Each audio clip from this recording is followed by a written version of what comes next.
চম্পক স্যারের চোখ দুটোকে বুবুনের মনে হয় দুটো এক্স-রে চোখ। তার মাঝখানে দুটো কালো বৃত্ত, সে দুটো আসলে চোখের মণি। সেই দুটো মণির দিকে তাকালে খুব আশ্চর্য লাগে বুবুনের। যে কারো দিকেই তাকান না কেন মনে হয় তার ভিতর পর্যন্ত পড়ে ফেলতে পারেন। বুবুনের দিকে চোখ পাতলেও তিনি জেনে ফেলেন বুবুন এই মুহূর্তে ঠিক কি ভাবছে।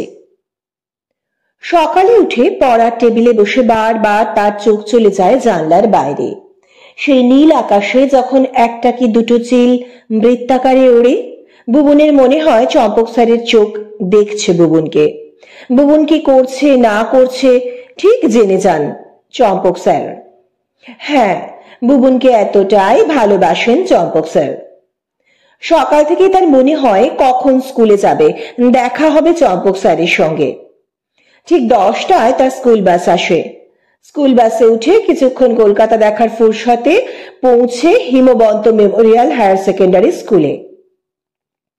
গেট পেরিয়ে স্কুলে ঢুকতেই দেখতে পায় চম্পক স্যারের চশমা পরা মুখখানা। প্রায় 38 কাঠা জমির উপর হিমবন্ত মেমোরিয়াল হায়ার সেকেন্ডারি স্কুলের মস্ত বিল্ডিং। স্কুলের প্রতিষ্ঠা 1973 সালের মার্চ মাসে। আজও বাড়ির পাঁচিল পেরিয়ে ভেতরে ঢুকতেই বুবুনের চোখে পড়ে এক মাথা উস্কো খুস্কো চুল, চশমা পরা চম্পক স্যার অনেকটা ঝুঁকে পড়ে দেখছেন একটা ঝাঁকড়া গোলাপ গাছকে। ছাতার মতো ছড়িয়ে থাকা গাছটার রাশি রাশি পাতাগুলোয় ছুঁয়ে আছে ঘন চুলে ভরা চম্পক স্যারের মাথাটা। স্যারের ডান হাতে একটা নারকেলের দড়ি, বাঁ হাতে গোলাপ গাছটার গোড়া। নারকেলের দড়ি জড়িয়ে বাঁধার চেষ্টা করছেন গোলাপ গাছটাকে। কয়েকদিন আগেই চম্পক স্যার বলেছিলেন এবার ফুল ধরবে গোলাপ গাছটায়। বুবুনেরও মনে হচ্ছিল এবার তাঠই তাঠই নেচে উঠবে খুন খারাপি লাল কুঁড়ি ধরে আসা অত বড় গাছটা। কিন্তু আজ চম্পক স্যারের শরীর ঝুঁকিয়ে গোলাপ গাছটা সাপটে ধরে দড়ি দিয়ে বাঁধার দৃশ্যটা কেমন উৎকণ্ঠিত করলো বুবুনকে। তার বুকের ভেতরটা মোচড় দিয়ে ওঠে হঠাৎ। চম্পক স্যার কি একা সামলাতে পারেন এত বড় গাছটাকে?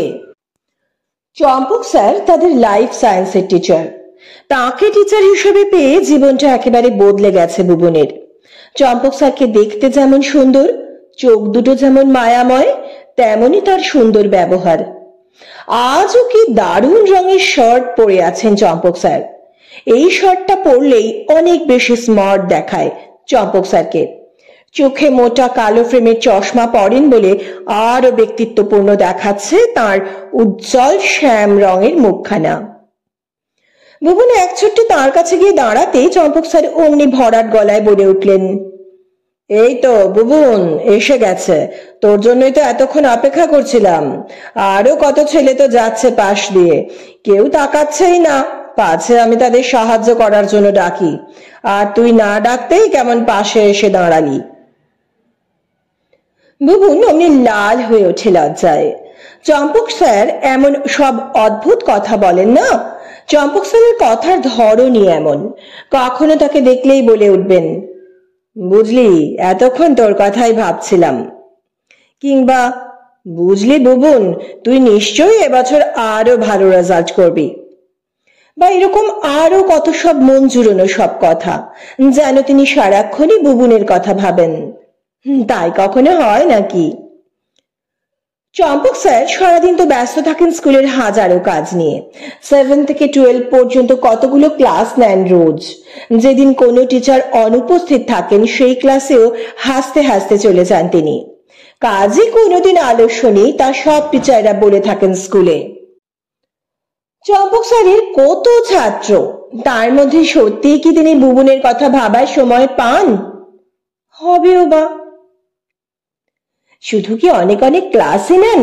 যখন টিচার্স রুমে বসে থাকেন অবসরের পিরিয়ডে বা টিফিন টাইমে, তখনও অন্য অন্য টিচারদের কাছ থেকে রোল কলের খাতা চেয়ে নিয়ে তার ছেঁড়া পৃষ্ঠাগুলো জোড়া দিতে থাকেন আঠা দিয়ে, কিংবা দেওয়ালে টাঙানো ফটোগুলো পেড়ে নিয়ে মুছে পরিষ্কার করেন, আবার টাঙিয়েও দেন দেওয়ালে।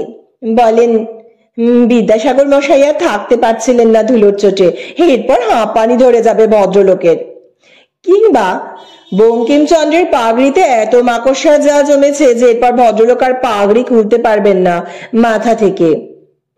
এরকম সব মজার মন্তব্য। ক্লাসের অনেক ছাত্রকেই ডেকে বলেন, কিরে তোর নখ কেটে দেওয়ার কেউ নেই নাকি বাড়িতে? কাল টিফিন টাইমে আসবি, আমি তোর নখ কেটে দেব।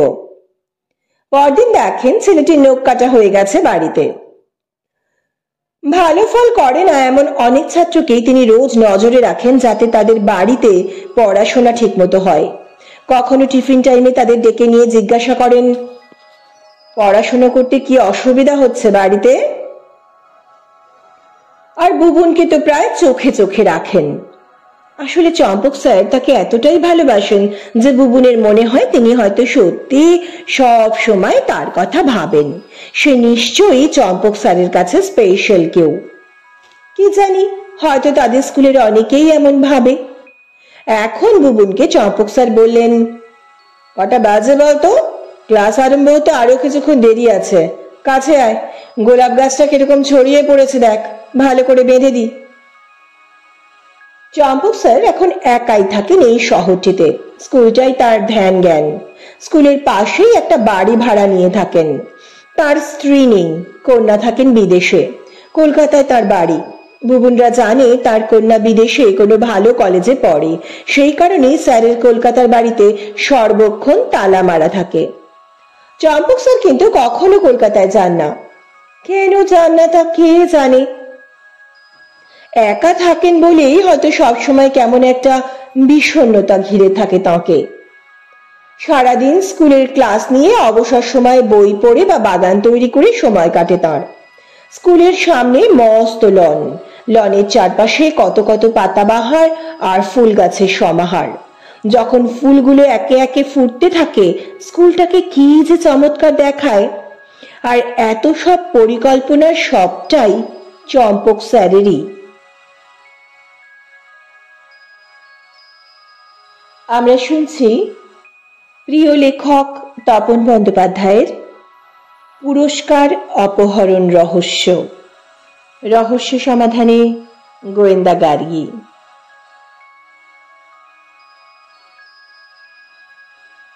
বুবুন কতদিন বলেছে, স্যার হেড স্যার তো মারি রেখেছেন, তারপরও কেন আপনি এত খাটেন গাছগুলোর জন্য?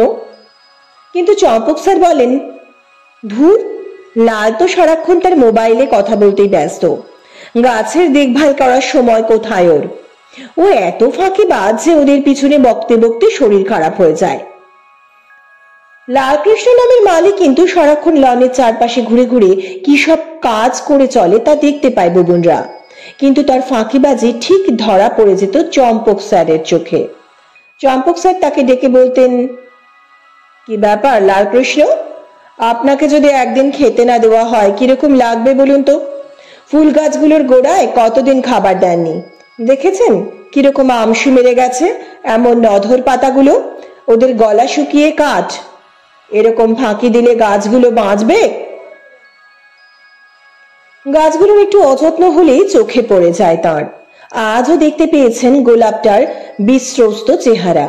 কোথা থেকে একটা নারকেলের দড়ি জোগাড় করে চেষ্টা করছেন গাছটা বাঁধতে, কিন্তু একা কি সামলানো যায় এত বড় গাছ?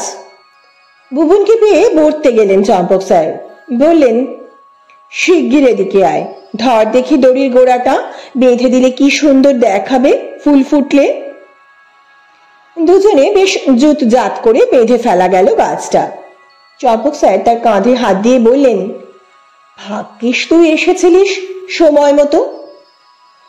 তার হাসি দেখলে প্রাণ জুড়িয়ে যায় বুবুনের। শরীরে একরাশ ভালো লাগা নিয়ে চলে এলো ক্লাস 10-এর ঘরে। বুবুনের মনে হয় চম্পক স্যার আছেন বলেই স্কুলটা তার এত প্রিয়। তার বাবার বদলির চাকরি, ঘন ঘন বদলি হন বলে ক্লাস 9-এ ওঠার আগেই 4-4টে স্কুলে পড়তে হয়েছে তাকে। কিন্তু তার কপালটা এমনই, কোনো স্কুলই তার পছন্দ হয়নি। কোন স্কুলের স্যার ভালো তো সেখানে ভালো বন্ধু হয়নি, কোথাও 2-3টে বন্ধু পেল তো স্যারদের পছন্দ হয়নি। এক স্কুলে একজন ভালো স্যার পেয়েছিল যিনি তাকে খুব ভালোবাসতেন, কিন্তু বুবুন জানতো না সেই স্কুলে ভর্তি হওয়ার 2 মাসের মধ্যে তিনি আরো একটা ভালো স্কুলে চাকরি নিয়ে চলে যাবেন। এই নিয়ে সে অনুযোগ করলে তার মা বলতো, তুই বড্ড খুঁতখুঁতে, নইলে কোন স্কুলে তোর মন টেকে না কেন? ভুবন কি আর করে যদি সেখানে তার মন না টেকে? লেখাপড়ায় তো সে ভালোই, স্কুলের পরিবেশ যদি তার পছন্দ না হয় সে কি করতে পারে? সে তো সত্যি খুঁতখুঁতে নয়। এর আগের স্কুলের সেই রিতেন স্যার সত্যিই খুব ভালো পড়াতেন, ব্যবহারও ভারী সুন্দর। ভুবন সেবার ক্লাসে সেকেন্ড হয়েছিল বলে তাকে বারবার বলতেন, ফার্স্ট বয় ক্লাসে সেকেন্ড হওয়াটা মোটেই ভালো লক্ষণ নয়। আবার সেবার যে ফার্স্ট হয়েছিল সেই রামেন্দুকে বলতেন, দেখো রামেন্দু, সোমনাথ কিন্তু তোমাকে অ্যানুয়ালে বিট করতে খুব পড়ছে। সোমনাথ বুবুনের ভালো নাম। আসলে দুজনের মধ্যে একটা সুস্থ রেষারেষি লাগিয়ে দিতেন যাতে দুজনেই খুব খেটে পড়ে। কিন্তু রিতেন স্যার দিমাকি ছিলেন বড্ড, যা পড়াতেন তার চেয়েও নিজের কথা বেশি বলতেন, অহংকার ঝরে পড়তো তার প্রতি কথায়। কিন্তু বুবুনকে কেন যেন খুব ভালোবাসতেন। ঠিক সেই সময় কি বরাত, চাকরিতে আবার বদলি হলো বাবার। রিতেন স্যারকে ছেড়ে আসতে কষ্ট হয়েছিল তার। নতুন শহরে এসে নতুন স্কুলে ভর্তি হয়ে এই চম্পক স্যারের ভালোবাসা পেয়ে বর্তে গিয়েছিল তখন। চম্পক স্যারকে যতক্ষণ কাছে পায় তার সারা মন প্রাণ কিরকম স্নিগ্ধ হয়ে থাকে, শরীর জুড়ে একটা আশ্চর্য ভালো লাগা। চম্পক স্যার যখন তাদের ক্লাস নেন সারাক্ষণই খেয়াল রাখেন বুবুনের দিকে। বুবুন ঠিক মতো পড়াশোনা করছে কিনা, তার আবৃত্তির ক্লাসে যাচ্ছে কিনা, তার শার্ট প্যান্টের পরিচ্ছন্নতা থেকে শুরু করে জুতোয় কালি লাগানো হয়েছে কিনা, এমনকি হাতের নখ ঠিক মতো কাটা আছে কিনা। বুবনের হোম টাস্ক কড়া নজরদারি করে দেখেন বারবার। একটাও ভুল না বেরোলে ঠিকঠাক হোম টাস্ক করে নিয়ে এলে তার মাথায় একটা ছোট্ট টুসকি মেরে কেমন মিষ্টি করে বলেন, গুড বয়। এই জন্যই তো বুবনকে এত ভালোবাসি। চম্পক স্যারকে পেয়ে বুবনের মনে হয় এরকম একজন শিক্ষকের জন্যই তো সে এত কাল অপেক্ষা করছে। গোলাপ গাছটা ঠিকঠাক করতে পেরে এতক্ষণে তার মুখ জুড়ে চমৎকার হাসি। বললেন, চল এবার প্রার্থনার সময় হয়ে গেছে, একটু দেরি হলে রেক্টর বকবেন। বুবন চম্পক স্যারের সঙ্গে টিচার্স রুম পর্যন্ত গেল, তারপর হাত ছাড়িয়ে চলে আসার উদ্যোগ করছে। সেই সময় দেখলো তখনই দূর থেকে রেক্টরের আর্দালি ভুবন কেন যেন ছুটতে ছুটতে টিচার্স রুম থেকে ডেকে নিয়ে গেল রোম স্যারকে।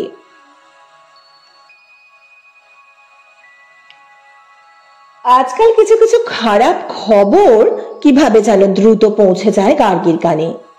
তার যে একটু গোয়েন্দাগিরি করার প্রবণতা আছে, তা ইচ্ছে হোক অনিচ্ছে হোক তা কলকাতা শহরের অনেক গলি ঘুঁজিতেও জানাজানি হয়ে গেছে ইদানিং।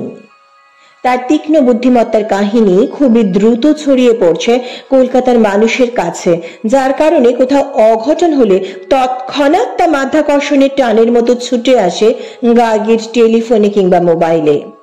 তারপরেই শুরু হয় তার টানাপোড়েন। গার্গীর নিজের জীবনে আজকাল খুবই ব্যস্ততা, বিশেষ করে অফিসের কাজে তাকে এতই সময় দিতে হয় যে তারপরে গোয়েন্দাগিরির আর ফুরসত থাকে না। কিন্তু তবুও আজ একটু আগেই যেই মাত্র মোবাইলে ডাক এলো, গার্গী তুমি একবার চলে আসবে আমাদের স্কুলে, খুব জরুরি ব্যাপার। জানোই তো আমাদের স্কুলের কি বিশাল ঐতিহ্য, সেই ঐতিহ্যই হঠাৎ চুরি হয়ে গেছে কাল রাতে। কি যে সর্বনেশে কাণ্ড, আমরা আর কিছু ভাবতে পারছি না গার্গী। গোটা প্রতিষ্ঠানের এত দিনকার সুনামে একেবারে জলাঞ্জলি। অমনি গার্গীর অফিসে যাওয়ায় ছেদ। বেশ কয়েকদিনের টানা বৃষ্টিতে শহরের হাল খারাপ, রাস্তায় কোথাও কোথাও এখনো টুকরো টাকরা জল। কিন্তু আজ সকাল থেকে এমন ভরভরন্ত রোদ, তখনও অফিসে পৌঁছয়নি গার্গী। গাড়িতে যাচ্ছে তার গন্তব্যে, ঠিক এমন সময় মোবাইলে এই খবর। যে ফোন করেছে সে তার বিশ্ববিদ্যালয়ের বন্ধু রোম লাহিড়ী। ওরা ছিল বিশুদ্ধ গণিতের ছাত্র। রোমকে ওরা বলতো শ্রীমান জাস্টিস। এমএসসি তে পড়ার সময় সে বরাবরই জলদ গম্ভীর গলায় এমন রায় দিত যেন তার কথাই শেষ কথা। গার্গী বা তাদের অন্য বন্ধুরা তার রায় শুনে বলতো, Rome was not built in a day. Rome যখন বলছে তার একটা মূল্য আছে। কিংবা রোম যদি তার মতামত জাহির করে তার সঙ্গে একমত হতে চাপাচাপি করত, তখনও গার্গীরা বলতো, ঠিক আছে, তোমার কথাই সাব্যস্ত হলো, all path leads to Rome. সেই রোমের সঙ্গে গার্গীর এখন দেখা হয় কালে ভদ্রে, ফোনেই যা কথাবার্তা হয়। কলকাতার একটি নামী স্কুল, সাউথ কর্নার স্কুলে টিচারি পেয়ে তার নাকি এখন সাংঘাতিক পায়া ভারী, কথাই বলতে চায় না অন্য সহপাঠীদের সঙ্গে। শুধু গার্গী একটি বড়সড় কোম্পানির ম্যানেজিং ডিরেক্টরের চাকরি পেয়েছে জেনে তাকেই যা একটু পাত্তা টাত্তা দেয়।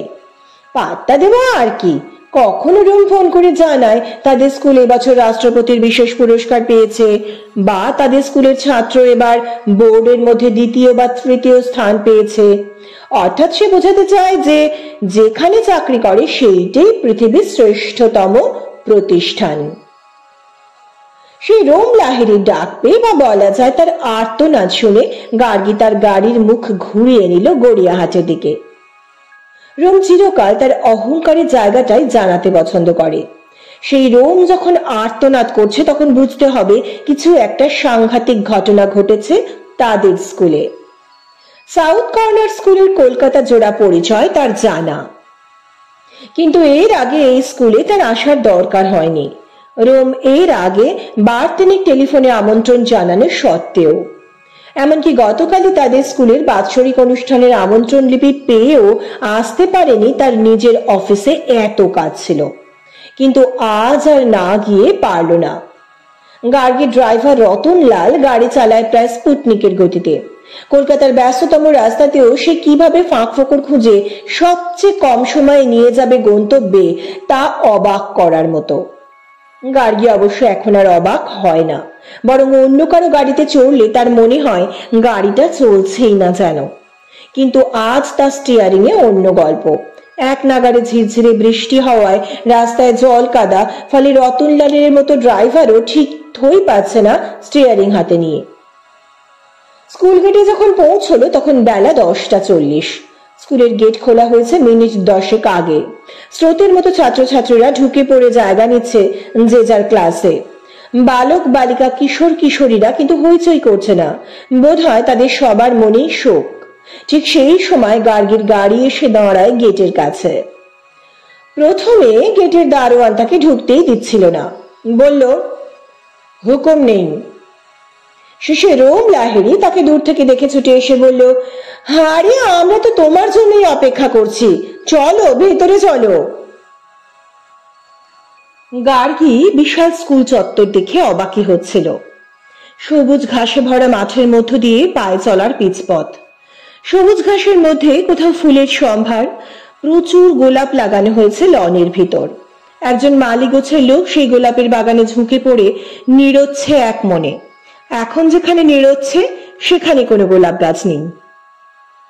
সবুজ ঘাস উধাও করে নিড়িয়ে যাচ্ছে বেখেয়ালে। তার বাঁ হাতে একটি মোবাইল, সেটি কানের কাছে লাগানো, কথাও বলছে বিড়বিড় করে। বোধহয় মোবাইলে কথা বলার এমনই ঝোঁক যে কোথায় নিড়োচ্ছে তা জানতেও পারছে না। সেদিকে রোমেরও চোখ পড়তে বলল, ওই মালিকের সম্প্রতি বহাল করেছেন নতুন রেক্টর, ওর নাম লাল কৃষ্ণ। রেক্টর ডাকেন লাল বলে। লালের খুব শখ একটি মোবাইলের, তাই রেক্টর একটা খারাপ মোবাইল জোগাড় করে ওকে দিয়েছেন। লোকটিকে প্রায় দেখা যায় মোবাইল কানে দিয়ে বিড়বিড় করে বকতে, সম্ভবত মাথায় চিট আছে। গার্গী হাসি চেপে বলে, তাহলে বাড়ি ইন্টারেস্টিং ক্যারেক্টার। বলো, ভারী মজাদার চরিত্র। রোম গার্গীকে সাবধান করে দেয়, নতুন রেক্টরের হুকুম, এই চত্বরে ঢোকার পর হয় পুরো বাংলায় কথা বলতে হবে, নইলে পুরো ইংরেজিতে। গার্গী চমৎকৃত, তোমাদের রেক্টরও তাহলে এক অন্যরকম মানুষ, কি বলো? নিশ্চয়, তুমি তার আরো পরিচয় পাবে ভিতরে গেলে, রোম বলল। কখনো পিচপথ দুভাগ হয়ে চলে গেছে এক একটা অট্টালিকার দিকে। রোম চেনাচ্ছিল কোনগুলো ক্লাস ঘর, কোনটা অফিস ঘর, কোথায় শিক্ষকরা বসেন। সেরকমই একটি পিচপথে চলা শুরু করতেই গার্গী বলল, রোম, কোনো কিছু না শুনেই হুট করে চলে এসেছি, অতএব আগে কেন এমন জরুরি তলব সেই গল্পটা বলো। তার আগে রেক্টরের সঙ্গে একবার দেখা করলে হয় না? তিনিই চেয়েছেন একজন ডিটেকটিভের হাতে বিষয়টা সমাধান হোক। গার্গী হেসে বলল, তাই নাকি? তাহলে তো তার সঙ্গে দেখা করতেই হবে, কিন্তু সে পরে হবে, তার আগে বিষয়টা শুনেনি তোমার কাছ থেকে। তাহলে চলো গার্গী, আমরা টিচার্স রুমে যাই। বলেই বলল, না, টিচার্স রুম নয়, শিক্ষকদের ঘর। অতঃপর মাঠ পেরিয়ে অনেকটা হেঁটে দুজনে পৌঁছে গেল শিক্ষকদের ঘরে। গোটা ঘরে জোনাকুড়ি শিক্ষক। এরকম পাশাপাশি 4টে ঘর চোখে পড়ে গার্গীর। রোম যে ঘরে তাকে নিয়ে এলো, সেখানে সবাই প্রায় ফিসফিসিয়ে কথা বলছেন নিজেদের মধ্যে, যেন জোরে কথা বলা বারণ। গার্গীকে দেখিয়ে রোম অন্য শিক্ষকদের উদ্দেশ্য করে বলে ওঠে, এই যে এসে গেছে ডিটেকটিভ, আপনারা হয়তো তার অনেকেই নাম জানেন, গার্গী চৌধুরী। অন্য শিক্ষকরা কেউ কেউ উঠে দাঁড়িয়ে হাত জোর করে নমস্কার করলেন, কেউ বসেই রইলেন তার দিকে হাঁ করে তাকিয়ে। ডিটেকটিভ শুনে গার্গী ভারী অস্বস্তিতে পড়ে। গল্প উপন্যাসে লেখা ডিটেকটিভদের সঙ্গে সে কিছুতেই নিজেকে মেলাতে পারে না। রোমের কথা শুনে অন্য শিক্ষকরা অনেকেই কেমন অন্য চোখে তাকাচ্ছেন তার দিকে। তৎক্ষণাৎ সে বলল, আমি ঠিক ডিটেকটিভ বা গোয়েন্দা নই, কোথাও রহস্যের গন্ধ পেলে আমি চেষ্টা করি তার সমাধান করতে। আরো বেশি কিছু বলার আগে রোম বলল, ওই হলো আর কি, যার নাম ইঁচড় পাকলে সেই কাঁঠাল। গার্গী, তুমি কিছুক্ষণ অপেক্ষা করো, ঠিক 11:15 প্রতি ক্লাসে শুরু হবে প্রার্থনা, আমাদেরও যেতে হবে প্রার্থনায়। আজ থেকে আবার নতুন স্তোত্র দেওয়া হয়েছে প্রার্থনার, প্রার্থনা সেরে এসে তোমার সঙ্গে বসবো। গার্গী তার কবজির দিকে চোখ রাখে, তার মানে কিছুক্ষণ সময় নষ্ট। তার আজকাল 1 সেকেন্ডও সময় নষ্ট করার মতো হাতে সময় থাকে না।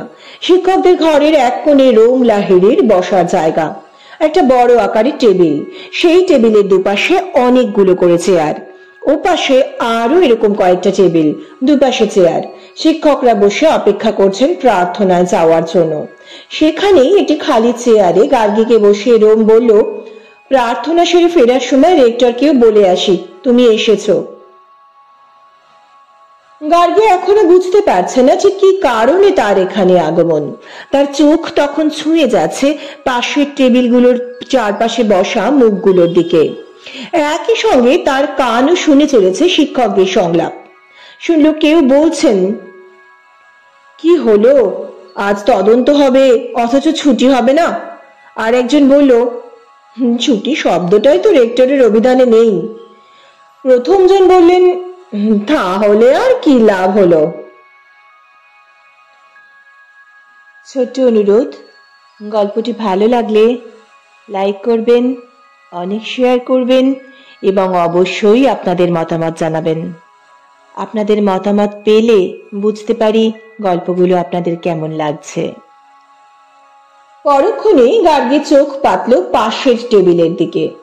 সকাল 11:15 এমন রোদ চলকানো আবহাওয়া দেখে ওদিকে টেবিলে বসা লাইফ সায়েন্সের টিচার চম্পক রায়কর, এদিকে টেবিলে রোম লাহিড়ির সামনে বসা কেমিস্ট্রির টিচার সোমনাথ ভদ্রকে বলছেন, দেখছেন কি চমৎকার রোদ, রোদ উঠলে ক্লাসে পড়াতেও ভালো লাগে, তাই না?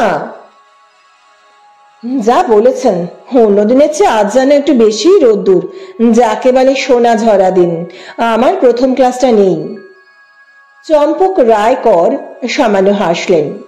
গার্গী বুঝে উঠতে পারছিল না রোমের কথা অনুযায়ী যে স্কুলের সর্বস্ব অপহরণ হয়ে গেছে সেখানে এমন স্বাভাবিক পরিবেশ থাকছে কি করে। গার্গী সেদিক থেকে নজর সরিয়ে তার দৃষ্টি থিতু করে রোমের মুখে। হ্যাঁ বলো, কি সেই ঘটনা যা তোমাদের স্কুলের ঐতিহ্য নষ্ট করে দিয়েছে? সেই কথা বলবো বলেই তো তোমাকে খবর দিয়েছি গার্গী, হারিয়েছে একটি পদক। রোম বলল। কিসের পদক? গার্গীর মনে সামান্য চমক। রোম গার্গীর ব্যস্ততা উপলব্ধি করে বলতে শুরু করে, হ্যাঁ সে কথা বলবো বলেই তো তোমাকে ফোন করেছি। 10 বছর আগের এক ঘটনা। হঠাৎই সেই সুদূর প্যারিস থেকে সাগর পেরিয়ে একটা চিঠি এসেছিল সাউথ কর্নার স্কুলের রেক্টরের নামে। লিখেছিল এই স্কুলের সুনাম পৌঁছেছে তাদের দেশে, তারা এই স্কুল কর্তৃপক্ষকে একটি মূল্যবান পদক দিতে চায়। বিচিত্র শঙ্কর বাবু সেই চিঠি জনে জনে দেখিয়েছিলেন আহ্লাদ করে। যথাসময়ে চিঠির উত্তর যায়। তারপরেই ডাক যোগে এসে পৌঁছেছিল সেই বিশাল পদক, যা এই দীর্ঘকাল টাঙানো ছিল স্কুলের লাউঞ্জে। লাউঞ্জে? গার্গীর প্রশ্নের উত্তরে রোম জানায় স্কুল গেট পেরোতেই যে বাড়িটা, তার একতলায় পা দিলেই মস্ত লাউঞ্জ। এই লাউঞ্জেই তো ছাত্রছাত্রীদের বাড়ির লোক এসে অপেক্ষা করে কোনো দরকারে রেক্টরের সঙ্গে দেখা করতে, বা রেক্টর কোনো অভিভাবককে ডেকে পাঠালে। তারপর সেই পদক কাল বিকেলে বা সন্ধে কোনো এক সময় চুরি হয়ে গেছে। অফিস ঘরের দোতলায় একটা বিশাল মিটিং হচ্ছিল, সবাই ব্যস্ত সেই মিটিং শুনতে। ঠিক সেই সময় একতলার লাউঞ্জে এই চুরি। কি করে চুরি হলো? গার্গী জানতে চাইল। সেইটাই তো রহস্য। পদকটা ছিল সবারই দৃষ্টির সামনে। লাউঞ্জে সারাদিন লোকজন থাকে, শুধু কাল বিকেলেই যা ফাঁকা ছিল, তবু সেখান থেকে চুরি হয়ে গেলে তা খুব আশ্চর্যের। লাউঞ্জে পাহারা থাকে না? হ্যাঁ, লাচ্চু সাপুই নামের একজন পাহারাদার আছে লাউঞ্জে, খুব পুরনো ও বিশ্বাসী। তাহলে তার সঙ্গে কথা বলতে হবে। তিনি কিছু বলতে পারছেন না? তিনি বলছেন ঠিক যে সময় তিনি ওপরে মিটিং শুনতে গিয়েছিলেন তখনই চুরি হয়েছে পদকটা। কিন্তু তার তো পাহারা দেওয়ার কথা, তিনি চলে গেলে তো চুরি হতে পারে তা জানতেন না। লাচ্চু সাপুই বলেছেন তিনি উপরে যাওয়ার আগে পচন সর্দার নামের একজন বেয়ারাকে বলে যান পাহারা দিতে। লাচ্চু সাপুই ফিরে এসে চাবি নিতে যাওয়ার সময় আবিষ্কার করেন পদকটা নেই। তাহলে তো লাচ্চু সাপুই আর পচন সর্দারের মধ্যে যে কেউ একজন দায়ী, গার্গী বলল। তা হতে পারে, কিন্তু দুজনকে রেক্টর ডেকে শাসিয়েছেন পদক না পেলে তাদের থানায় দেওয়া হবে, কিন্তু দুজনেই রেক্টরের পায়ে ধরে বলেছে তারা নির্দোষ। তাতেই তাদের মাফ করে দিলেন রেক্টর? থানায় এফআইআর করেননি? রেক্টর বলছেন এদের থানায় দিয়ে লাভ হবে না, পদকটা খুঁজে বার করাই তার প্রধান লক্ষ্য। তিনি চাইছেন কোনো প্রাইভেট ডিটেকটিভ এসে তদন্ত করুক। আজকাল অনেক এজেন্সি হয়েছে যারা গোপনে তদন্ত করে, তারপর যথাসময়ে রিপোর্ট দেয়। তখন আমি গার্গী চৌধুরীর নাম করতেই উনি রাজি হয়ে যান, তখনই তোমাকে ফোন করি। ও, গার্গী ভুরুতে কোঁচ ফেলে বলল, কিন্তু থানায় জানানো দরকার ছিল, থানায় না জানিয়ে রেক্টর ভুল করলেন। তার মনের কথা কি করে যেন বুঝে ফেলল রোম। বলল, আসলে আমাদের নতুন রেক্টর লোকটা খুব গোলমেলে। ফ্রান্স থেকে পাওয়া একটি পদক, যেটি এই স্কুলের অন্যতম অহংকার, সেটি চুরি গেছে স্কুল থেকে। তাতেও কোনো হেলদোল নেই।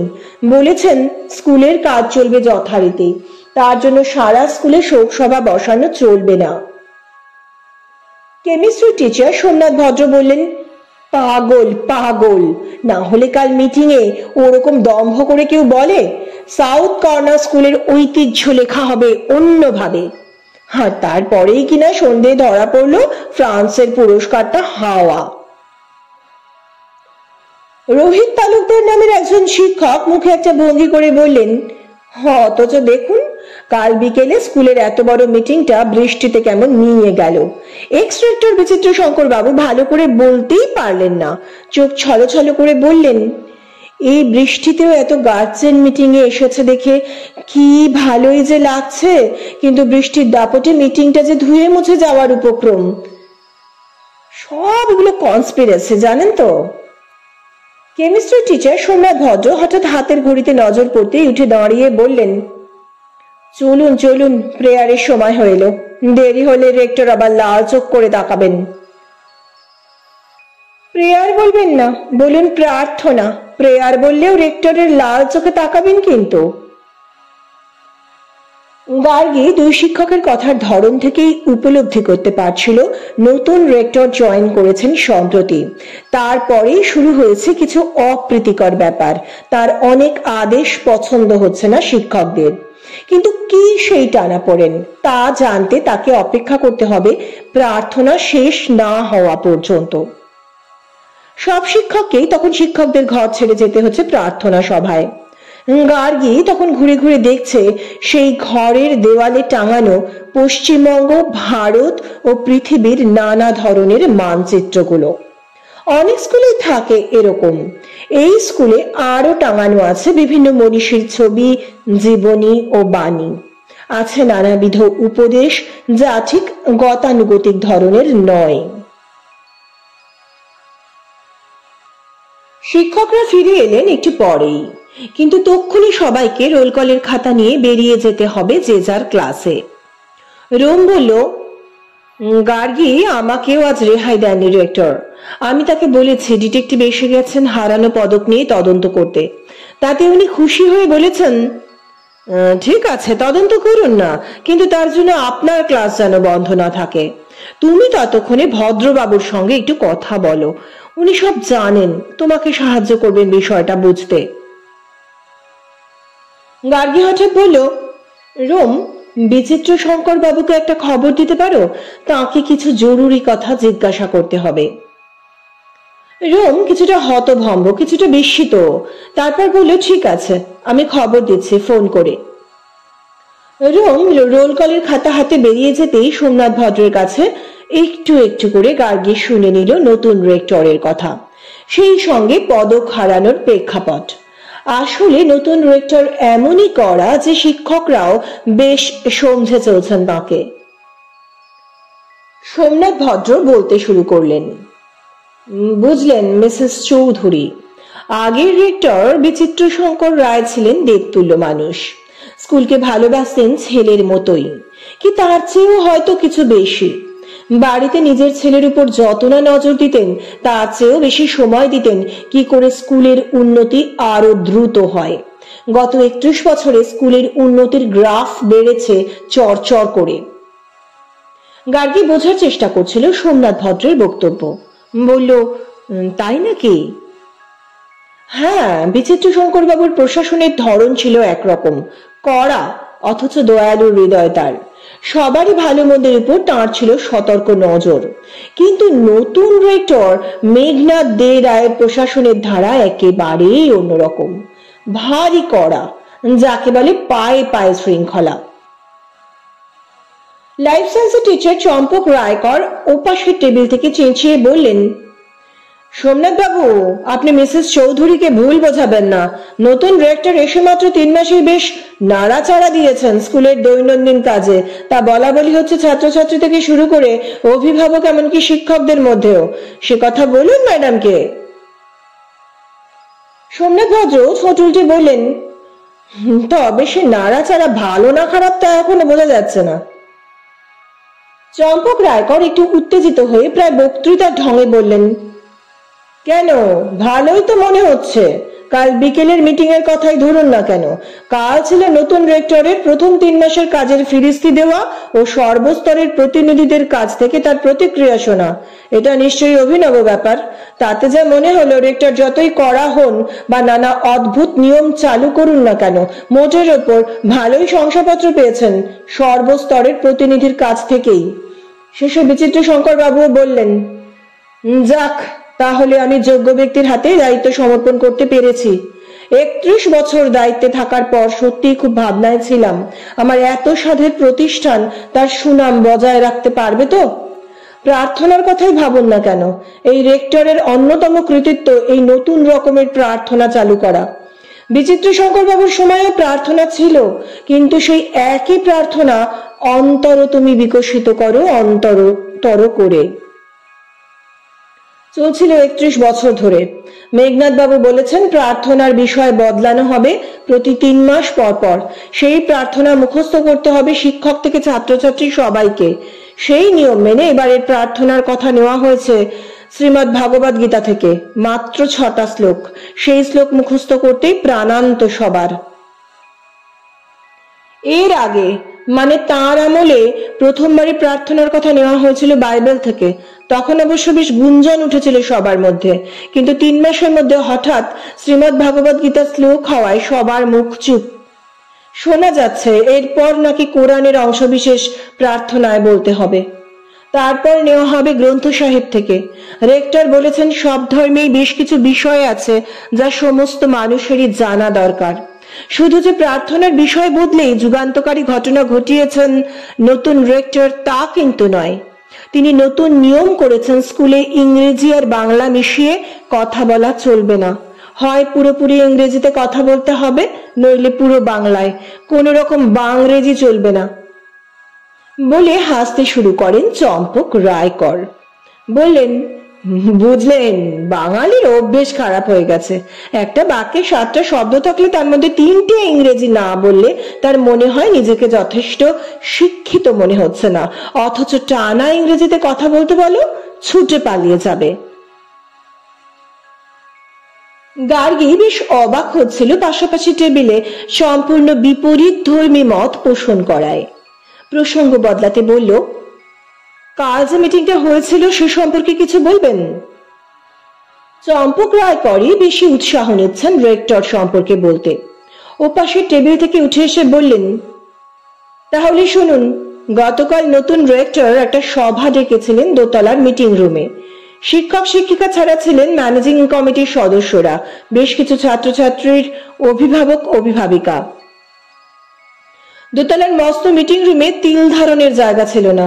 মিটিং এর পর সবাইকে ধন্যবাদ দিয়ে রেক্টর বলেছিলেন, আমি আপনাদের কথা দিচ্ছি 2-3 বছরের মধ্যে এই স্কুলের খ্যাতি উঠবে তুঙ্গে। কলকাতার কোন স্কুল সাউথ কর্নারের ধারে কাছে থাকবে না। তবে কিছু কিছু কঠোর ব্যবস্থা নিতে হবে, যা হয়তো আপনাদের অনেককেই খুশি করবে না। স্কুলে ইতিমধ্যে অনেক আবর্জনা জমেছে, সেই আবর্জনা দূর করতে আমাকে কিছু কঠিন সিদ্ধান্ত নিতে হয়েছে, আরো কিছু নিতে হবে ভবিষ্যতে। আপনারা আমার পাশে থাকবেন। গার্গী অনেকক্ষণ রেক্টরের গল্প শোনার পর জানতে চাইল, কি কি কঠিন সিদ্ধান্ত নিয়েছেন ইতিমধ্যে? কিছু আপনি আগেই শুনেছেন, আরো কয়েকটা বলি। যেমন বেশ কয়েকজন শিক্ষক লেট করে আসতেন, আগে চলে যেতেন। তাদের যাতায়াতের উপর কড়া নিষেধাজ্ঞা জারি করা হয়েছে। বিচিত্র শঙ্করবাবুর আমলে এরা তার স্নেহধন্য ছিলেন বলে পার পেয়ে যেতেন, এখন তাদের খুব টাইট করে দিয়েছেন মেঘনাথ বাবু। স্কুলের লন আর ফুলের বাগান দেখাশোনা করার জন্য কয়েকজন বেয়ারা মালি নিযুক্ত হয়েছিল, যারা কাজে অনীহা দেখাতো। তাদের উপর নোটিশ জারি করে কয়েকজনকে বরখাস্ত করে নতুন মালি নিয়োগ করেছেন। বাকিদের বলা হয়েছে ঠিক ঠিক সময় ঠিক ঠিক কাজ না করলে তাদের ছাঁটাই করা হবে। তা ভালো সিদ্ধান্তই তো নিয়েছেন রেক্টর, গার্গী বলল। সোমনাথ ভদ্র প্রতিবাদ করে বললেন, হ্যাঁ, কিন্তু অনেকে বলছে নতুন রেক্টর বেছে বেছে এমন সব কর্মীকে শাস্তির আওতায় আনছেন যারা বিচিত্র শঙ্করবাবুর আমলে বেশি ক্ষমতা ভোগ করত। কিন্তু সত্যি কি তাই? হ্যাঁ তাই। গত 3 মাসে যারা মেঘনাথ বাবুর প্রিয় পাত্র হয়ে উঠতে পেরেছেন তাদের ক্ষেত্রে অত কঠিন সিদ্ধান্ত নেওয়া হচ্ছে না। গার্গী 2 শিক্ষকের লড়াই বেশ উপভোগ করছিল, কেননা তাদের উত্তপ্ত সংলাপ থেকে বেরিয়ে আসছিল 2 জামানার ভালো মন্দ। তার দরকার ছিল এই তথ্যগুলো জানার। বলল, তাহলে কি ইগোর লড়াই? সোমনাথ ভদ্র বললেন, তা কিছুটা বলা যায়। এখানে যোগদান করার পর মেঘনাথ বাবু চারদিকে বিচিত্র শঙ্কর বাবুর এত প্রশংসা আর গুণগান শুনছেন যে তাতে নতুন রেক্টরের হিংসে হওয়াটাই স্বাভাবিক। হিংসে শব্দটি ব্যবহার করলেন? গার্গী হেসে ফেলে বলল, ইংরেজিতে যাকে বলে প্রফেশনাল জেলাসি। ঈর্ষা আর হিংসের মধ্যে অনেকটাই তফাৎ, তা নিশ্চয়ই জানেন। একই পেশার মধ্যে প্রতিযোগিতা থাকা সুস্থতার লক্ষণ। সেখানে ঈর্ষা থাকলে দুজনেরই কাজের গতি আসে, কিন্তু হিংসে থাকলে একজন অপরজনের ক্ষতি করার চেষ্টা করে। এখানে কি পদক চুরি যাওয়ার ঘটনায় একজন আরেকজনের ক্ষতি করার কোনো সম্পর্ক আছে? সোমনাথ ভদ্র বললেন, হ্যাঁ, কেউ কেউ বলছেন বিচিত্র শঙ্কর বাবুর জনপ্রিয়তা, প্রশংসা ইত্যাদি একেবারেই সহ্য করতে পারছেন না মেঘনাথ বাবু। তার প্রিয় লোকজনকে একে একে সরিয়ে দিচ্ছেন গুরুত্বপূর্ণ জায়গা থেকে। এই পদক লোপাট করে দেওয়াও তাঁর কাজ বলে মত দিচ্ছেন কেউ কেউ। কারা এই কথা বলছেন? গার্গী জানতে চাইল। অনেকেই। বিশেষ করে যাদের উনি সরিয়ে দিয়েছেন গুরুত্বপূর্ণ পদ থেকে। পরক্ষণে ঢং ঢং করে ঘন্টা বেজে উঠে জানিয়ে দিল প্রথম ক্লাস শেষ। তৎক্ষণাৎ এক গ্লাস জল খেয়ে সোমনাথ ভদ্র উঠলেন চক আর ডাস্টার নিয়ে। বললেন, সরি মিসেস চৌধুরী, আমার ক্লাস আছে, আমি যাচ্ছি ক্লাসে। লাহিড়ী বাবু এসে পড়বেন এখনই। সোমনাথ ভদ্র বেরিয়ে যাওয়ার সময় হঠাৎ তির্যক ভঙ্গিতে তাকালেন চম্পক রায়করের দিকে, গলা নামিয়ে বললেন, তবে এই চম্পক বাবু, উনি কিন্তু নতুন রেক্টরের খুব প্রিয় পাত্র। এই পদক অপহরণের পিছনে ওর কিছু হাত থাকলেও থাকতে পারে। গার্গী সেই সঙ্গে চম্পক রায়করকেও স্তম্ভিত করে বাইরে বেরিয়ে গেলেন সোমনাথ ভদ্র। যেন একটা বোমা ফাটিয়ে গেলেন টিচার্স রুমে। কথা বলতে বলতে হঠাৎ এরকম একটি অভিযোগ তিনি করবেন তা এক মুহূর্ত ভাবতে পারেনি কেউ। কিছুক্ষণ প্রত্যেকেই মেঝের উপর স্থানু। পরক্ষণে চম্পক রায়কর কাঁপতে থাকলেন প্রবল ক্রোধে। গার্গীকে উদ্দেশ্য করে বললেন, শুনলেন শুনলেন সোমনাথ বাবুর কথা? চারপাশে ক্লাসের ছাত্ররা ঘোরাফেরা করছে, তাদের সামনে কিরকম অপদস্থ করলো আমাকে। এরপর ছাত্রদের সামনে মুখ দেখাতে পারবো? চম্পক রায়কর খুবই উত্তেজিত হয়ে উঠেছেন সোমনাথ ভদ্রের কথায়। টিচার্স রুমের আশপাশে কিছু ছাত্র সত্যি ঘোরাফেরা করছে, তাদের কেউ কেউ শুনেও ফেলেছে সোমনাথ ভদ্রের অভিযোগ। কিন্তু তিনি যদি অপরাধী না হন তাহলে এই অভিযোগ শিক্ষক হিসেবে খুবই গায়ে লাগার কথা। গার্গী অনুধাবন করতে চাইছিল সোমনাথ ভদ্রর ইঙ্গিতের সততা। চম্পক রায়কর তখনও চোখ মুখ লাল করে বলে চলেছেন, সোমনাথ বাবু বিচিত্র শঙ্কর বাবুর পেটোয়া লোক ছিলেন কিনা তাঁর আমলে খুব সুখ ভোগ করে নিয়েছেন। এখন নতুন রেক্টর এসে বিশেষ করে ওর ও আরো কয়েকজনের উপর অনেক নিষেধাজ্ঞা জারি করেছেন বলে এত রাগ। আর গার্গী যেন অনেক ইঙ্গিত একই সঙ্গে খুঁজে পাচ্ছে দুই বিবদমান শিক্ষকের কথায়। আর আমি হলাম ডিভোটেড কর্মী, আগের আমলেও সিনসিয়ার ছিলাম, এ আমলেও। বিচিত্র শঙ্কর বাবু কিন্তু আমাকে পছন্দ করতেন না, কেন তা বলতে পারবো না, কিন্তু কাজে ফাঁকি দিইনি কখনো। আর গার্গী পরখ করছে চম্পক রায়করের অভিব্যক্তি। আর যা স্পষ্ট করে বলতে চাই, এর নাম জেলাসি। নতুন রেক্টর আমাকে একটু পছন্দ করছেন বলেই অনেকে ঈর্ষান্বিত। চম্পক রায়করের ক্লাস ছিল। রোল কলের খাতা নিয়ে উঠেও ছিলেন চেয়ার থেকে, কিন্তু এতটাই উত্তেজিত যে রাগে কাঁপতে কাঁপতে ফিরে গিয়ে বসলেন তার চেয়ারে। আপনি এত উত্তেজিত হবেন না চম্পক বাবু, যা সত্য তা একসময় উদ্ঘাটিত হবেই। গার্গী আরো কিছু বলতে চাইছিল, তার আগেই রোম লাহিড়ী রোল কলের খাতা হাতে ফিরে এলো দ্রুত পায়ে। বলল, সরি গার্গী, এর পরের ক্লাসটা আমার নেই, চলো ততক্ষণ রেক্টরের সঙ্গে তোমার আলাপ করিয়ে দিই। রেক্টরকে যদি কিছু জিজ্ঞাসাবাদ করার থাকে তাও করো। সে তো করতেই হবে, গার্গী বলল। তারপর গার্গী রোম লাহিড়ীর সঙ্গে বেরিয়ে পড়ল মেইন বিল্ডিং এর উদ্দেশ্যে। বুবুন ক্লাসে অপেক্ষা করছিল চম্পক স্যারের আসার জন্য। বহুক্ষণ অপেক্ষা করার পর সবাই বেশ উসখুস করতে থাকে। এরকম তো হয় না তিনি ক্লাসে না এসে অ্যাবসেন্ট হয়ে গেলেন নিজেই। জয় বলল, কিরে বুবুন, তুই কি জানিস কেন স্যার আসছেন না? সবাই বুবুনের দিকেই তাকায়, কিন্তু বুবুন তো সকালেও দেখেছে স্যার বেশ হাসি খুশি, তাহলে হঠাৎ তার কি হলোটা কি? বুবুন বলল, আর একটু দেখি, তারপর না হয় খোঁজ করা যাবে। কিন্তু কোনো কারণে চম্পক স্যার শেষ পর্যন্ত এলেনই না ক্লাসে। বুবুন উঠে দাঁড়ায়, ঠিক আছে, আমি খবর নিয়ে আসছি এখনই। বুবুন দ্রুত পা চালিয়ে বেরিয়ে গেল ক্লাস থেকে। টিফিনে ঠিক আগের পিরিয়ডে ক্লাসটা নেন চম্পক স্যার। সপ্তাহে 3টে ক্লাস নেন তাদের, সোম বুধ শুক্র। বুবুন এই 3 দিন গভীর আগ্রহে অপেক্ষা করে কখন সোম বা বুধ বা শুক্রবার আসবে। চম্পক স্যার যতক্ষণ ক্লাসে থাকেন ততক্ষণ তার ভিতরে রিম রিম করে এক আশ্চর্য উল্লাস। চম্পক স্যারের কাছে থাকতে কি অদ্ভুত ভালো লাগে তার, আবার তার কাছ থেকে চলে এলেই কি মন খারাপ। বিশেষ করে মঙ্গল, বৃহস্পতি ও শনি রবিবারে আরো বিষণ্ণ থাকে তার মন। স্কুলে ঢোকার ঠিক পরেই হয়তো এক ঝলক দেখা হলো তার সঙ্গে, ব্যাস স্কুলের বাকি মুহূর্ত নিঃশ্বাস ফেলার আগেই কাবার। আর রবিবার হলে তো আরো মন খারাপ। গোটা রবিবার বইয়ের পৃষ্ঠা খুলে সে উদাস হয়ে তাকিয়ে থাকে জানলার বাইরে। তার অমন বাইরে চাউনি দেখে তার মা বলে ওঠেন, কি হতো ভাবিস সারাক্ষণ? বুবুন অমনি লজ্জা পেয়ে যায়।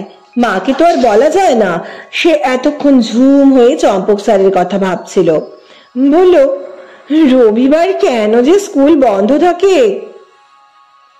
সে কি রে, এই যে দেখি জলে ভাসে শিলা, আগে তো স্কুলেই যেতে চাইতিস না, মা বলেন। বুবুন কথা ঘোরাতে বলল, মা তুমি না বলতে আমি খুঁতখুঁতে, কোনো স্কুল পছন্দ হয় না। এখানকার স্কুলে ভর্তি হওয়ার পর মনে হয় কেন সপ্তাহে 7 দিনই ক্লাস হয় না। মা হেসে বলেন, তাই তো দেখছি, তুই যেমন স্কুলে যাওয়ার জন্য এত ঝুলোঝুলি করবি তা কখনো ভাবতেই পারিনি। খুব ভালো বন্ধু পেয়েছিস বুঝি? খুব, বুবুন সুর টেনে বলে। চম্পক স্যারও এত ভালো? মা অবাক হন। চম্পক স্যারকে বুঝি তোর খুব পছন্দ হয়েছে? হ্যাঁ মা, চম্পক স্যার কি যে ভালো তা তোমাকে বলে বোঝানো যাবে না, বুবুন বলেই ফেললো অবশেষে।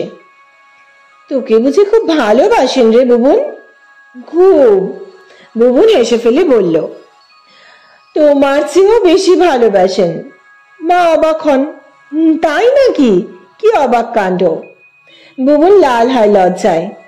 একদিন তোমার সঙ্গে আলাপ করিয়ে দেব, তাকে না দেখলে আমার যে কি মন খারাপ হয়।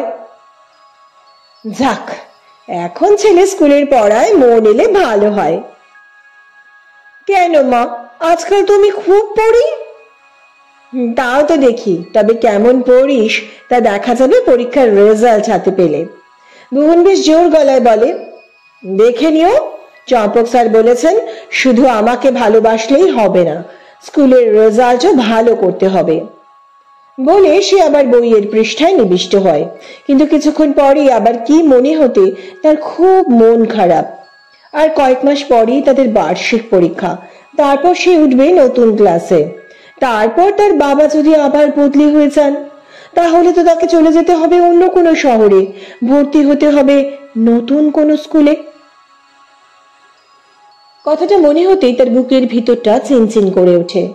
নতুন শহরে তো আর চম্পক স্যার থাকবেন না, তখন সেখানে কি আর তার মন টিকবে? চোখেতে বুবনের চোখের দুটো কোণ চিকচিক করে ওঠে। হয়তো আরেকটু ভাবলেই তার চোখ দিয়ে গড়াতে থাকবে জল। এরকম মাঝে মাঝেই হচ্ছে আজকাল। আজ সকালেও জল এসে যাচ্ছিল তার চোখে। হঠাৎ পড়ার টেবিল থেকে উঠে গিয়ে চোখে জলের ঝাপটা দেয়। তার মা হয়তো এখনই আবার এসে ঢুকবেন এই ঘরে, তখন তার চোখের জল দেখে বেশ একটা হইচই শুরু করে দেবেন নির্ঘাত। তার আগেই মুছে ফেলতে হবে তার কান্নার রেশ। কিন্তু কি যে মুশকিলে পড়েছে বুবুন। চম্পক স্যার তাকে এত ভালোবাসেন যে কখনো মনে হয় তার মাও বোধহয় তাকে এত ভালোবাসেন না। কিন্তু তা তো আর সত্যি হয় না। তবু চম্পক স্যারের তাকানো, এই কথাবার্তায়, স্নেহ ভালোবাসায় এমন একটা জাদু মাখানো থাকে যে বুবুনের সারাক্ষণ মনে হয় চম্পক স্যারের সঙ্গেই যদি সারাক্ষণ থাকতে পারত। একদিন ক্লাসে ভালো করে পড়া না হওয়ায় ভারী ক্ষুণ্ণ হলেন চম্পক স্যার। বললেন, কি ব্যাপার, সেদিন তোদের এত ভালো করে পড়িয়ে দিলাম টপিকটা, আর আজই ভুলে গেলি? চম্পক স্যারের গলায় সামান্য বকুনি স্বর, আর তাতেই ভারী কান্না পেয়ে গেল বুবুনের। চম্পক স্যার তো কোনো দিন বকেন না তাকে, আজ কেন বকলেন? তার কান্না দেখে চম্পক স্যার হেসে বললেন, বারে ভারী মজার ছেলে, একটা পড়া ঠিক হয়নি বলে বকেছে আর তোর চোখে জল এসে গেল? তোকে একটু বকতেও পারবে না? না বকলে কি ছেলে মেয়ে মানুষ হয়? পরক্ষণেই তাকে ডেকে নিলেন কাছে, বললেন, দূর বোকা, তোকে কি আর সত্যি সত্যি বকেছি? ঠিক আছে, পরের দিন নিশ্চয়ই ঠিক করে পড়া বলতে পারবি। পরের দিন ভুবন একেবারে নিখুঁত ভাবে পড়াটা করে আসবে। আসলে চম্পক স্যারকে ছেড়ে অন্য শহরে চলে যেতে হবে এই চিন্তাতেই তার পড়া হয়ে ওঠেনি। কিন্তু সে কথা তো আর চম্পক স্যারকে বলা যায় না। এই তো গত হাফ ইয়ারলিতে বিভিন্ন স্কুলের পরীক্ষার ফল দারুণ ভালো হয়েছে, তার আগের অ্যানুয়ালের চেয়ে অনেক ভালো। অ্যানুয়াল পরীক্ষার পর চম্পক স্যার তাকে ডেকে বললেন, আমার কিন্তু ধারণা ছিল আরো ফল ভালো হবে। সবাই তোর ফার্স্ট হয় না, কিন্তু প্রথম 3 জনের মধ্যে তো হতে পারতিস। বুবুন চমকে উঠে বলেছিল, 3 জনের মধ্যে? না পারার কি আছে? আমি বুঝতে পারি তোর মাথাটা খুব পরিষ্কার, কিন্তু তুই ভীষণ অন্য মনস্ক। পড়তে বসে নিশ্চয়ই অন্য কথা ভাবিস। বুবুন মুখ লুকোতে চায়। চম্পক স্যার কি তার মুখ দেখে সবই বুঝতে পেরে যান? সে যে সত্যি অন্য মনস্ক। পড়ার টেবিলে বসে বারবার মনে পড়ে চম্পক স্যারের কথা ভেবেই তাও কি তা জেনে ফেলেছেন তিনি?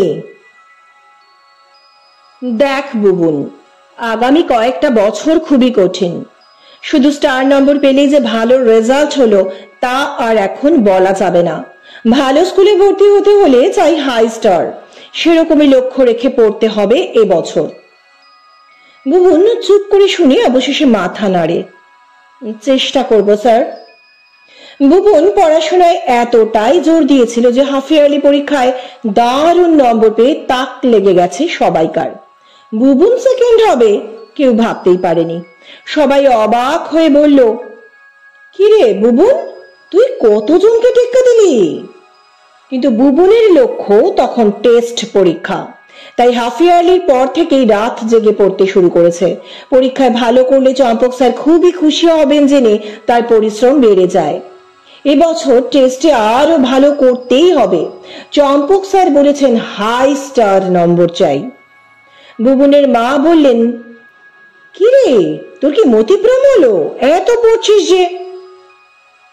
বুবুন হাসে, বলে, চম্পক স্যার বলেছেন এই বছর টেস্টে দারুণ রেজাল্ট করতে হবে, নইলে আর কথাই বলবেন না। মা পুলকিত হয়ে বলেন, যাক, চম্পক স্যারের ভাগ্য ভালো যে তুই তার কথা শুনেছিস।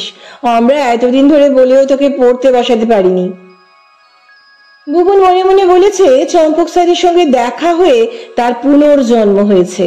হোক না তিনি লাইফ সায়েন্সের শিক্ষক।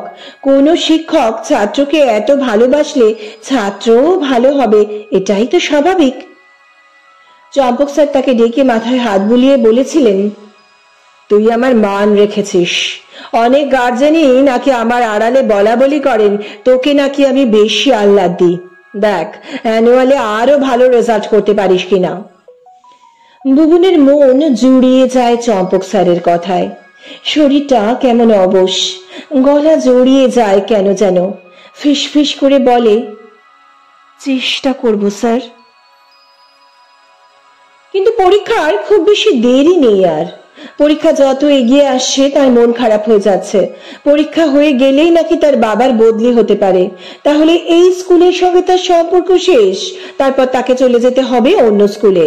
সেখানে তো আর চম্পক স্যার থাকবেন না, তখন সেখানে কি সে আর পড়ায় মন বসাতে পারবে?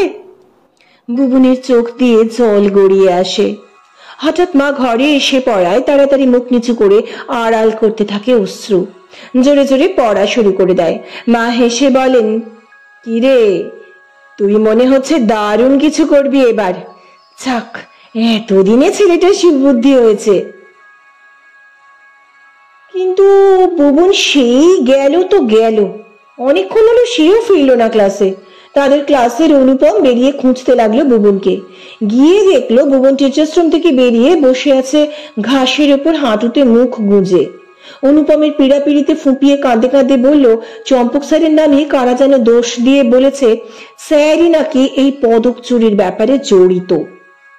অনুপম চমকে উঠে বলল, সে কি রে? বুবুন ঘাড় ঝাঁকিয়ে চোখ লাল করে বলল, সব মিথ্যে মিথ্যে। অনুপম অবাক গলায় জিজ্ঞাসা করে, তারপর স্যার এখন কোথায়? স্যার ভীষণ কষ্ট পেয়েছেন, বলছেন স্কুলকে ভালোবেসে এই পুরস্কার পেলাম। অনুপম হঠাৎ বলল, শুনেছিস একজন ডিটেকটিভ এসেছেন এ ব্যাপারে তদন্ত করতে। রেক্টর নিজেই উদ্যোগী হয়ে ডিটেকটিভ আনিয়েছেন স্কুলে।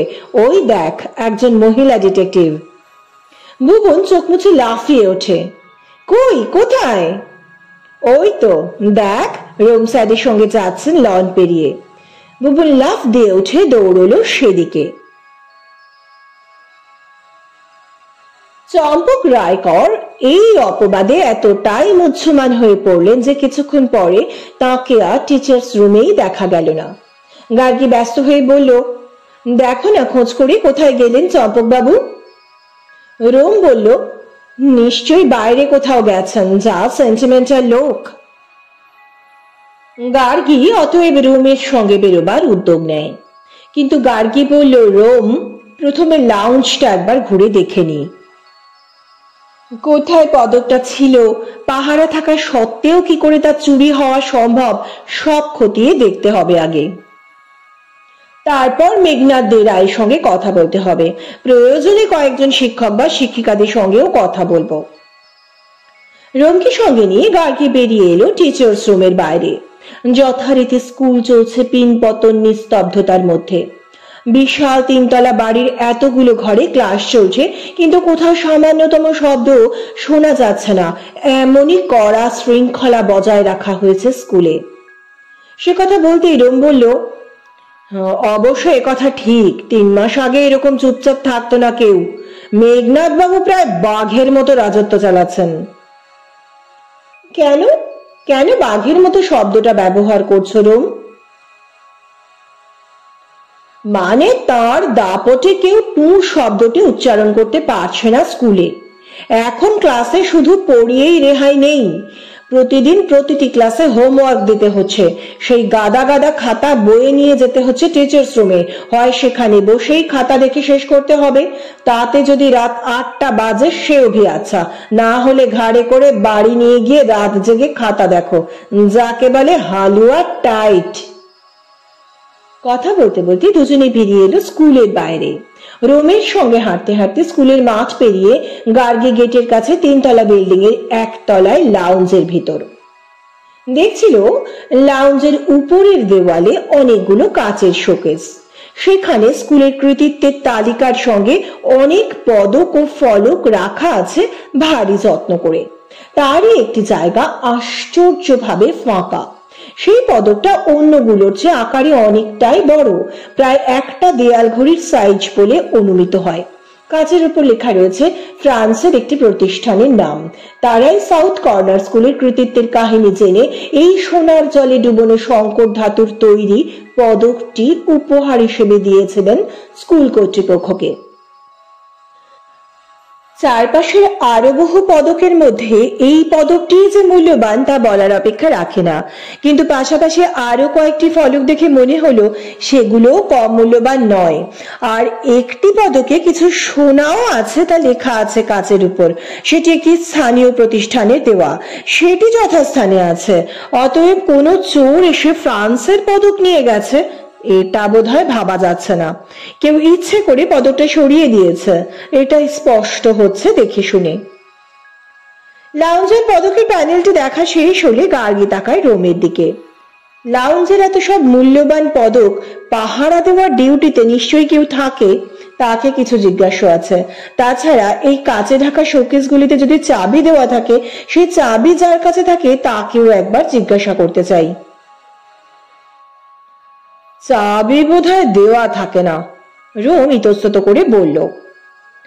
আসলে দীর্ঘকাল পদকগুলো সাজানো থাকে, কখনোই তো এমন কাণ্ড ঘটেনি যে চাবি দিয়ে রাখার কথা ভাববে কেউ।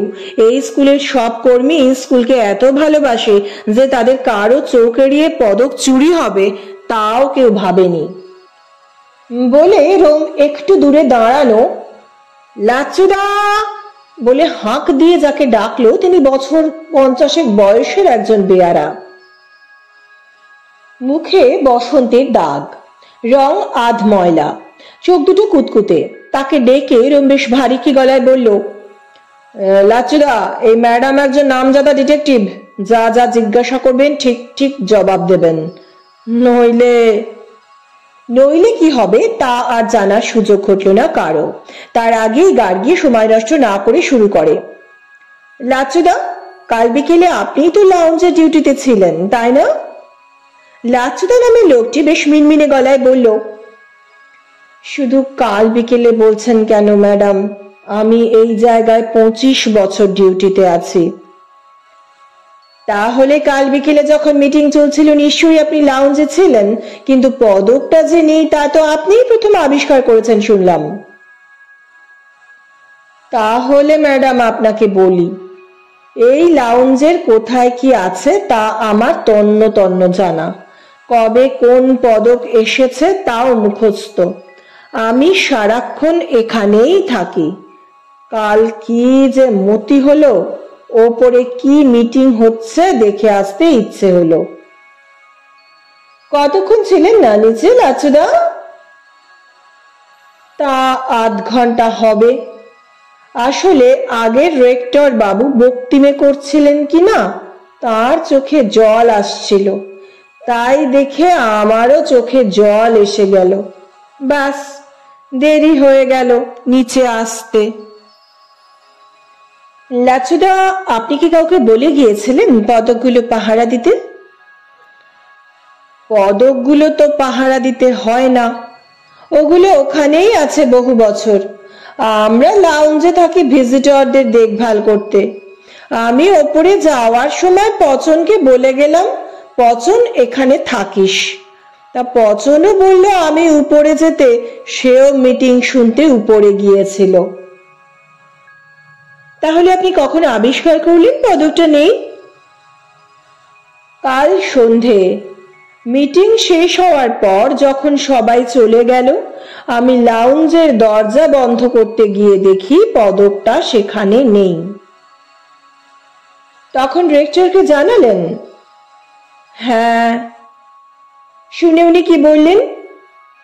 বললেন আপনার লাউঞ্জ ছেড়ে যাওয়া উচিত হয়নি, শোকেসগুলোয় এখনই তালা মেরে দেওয়ার ব্যবস্থা করুন বলে অফিসের অমল বাবুকে ডেকে বলে দিলেন এখনই 3টে তালা কিনে দিন লাচ্ছু বাবুকে।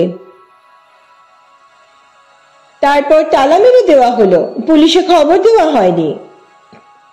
লাচ্ছু নামের প্রৌঢ় মানুষটি বেশ ভ্যাবাচাকা মেরে গেল গার্গীর কথায়, মুখ কাঁচুমাচু করে বলল, না, রেক্টর বাবু বললেন পুলিশে খবর দিলে তো এখনই হয় আপনাকে নয় পচনকে হাজতে ভরে দেবে।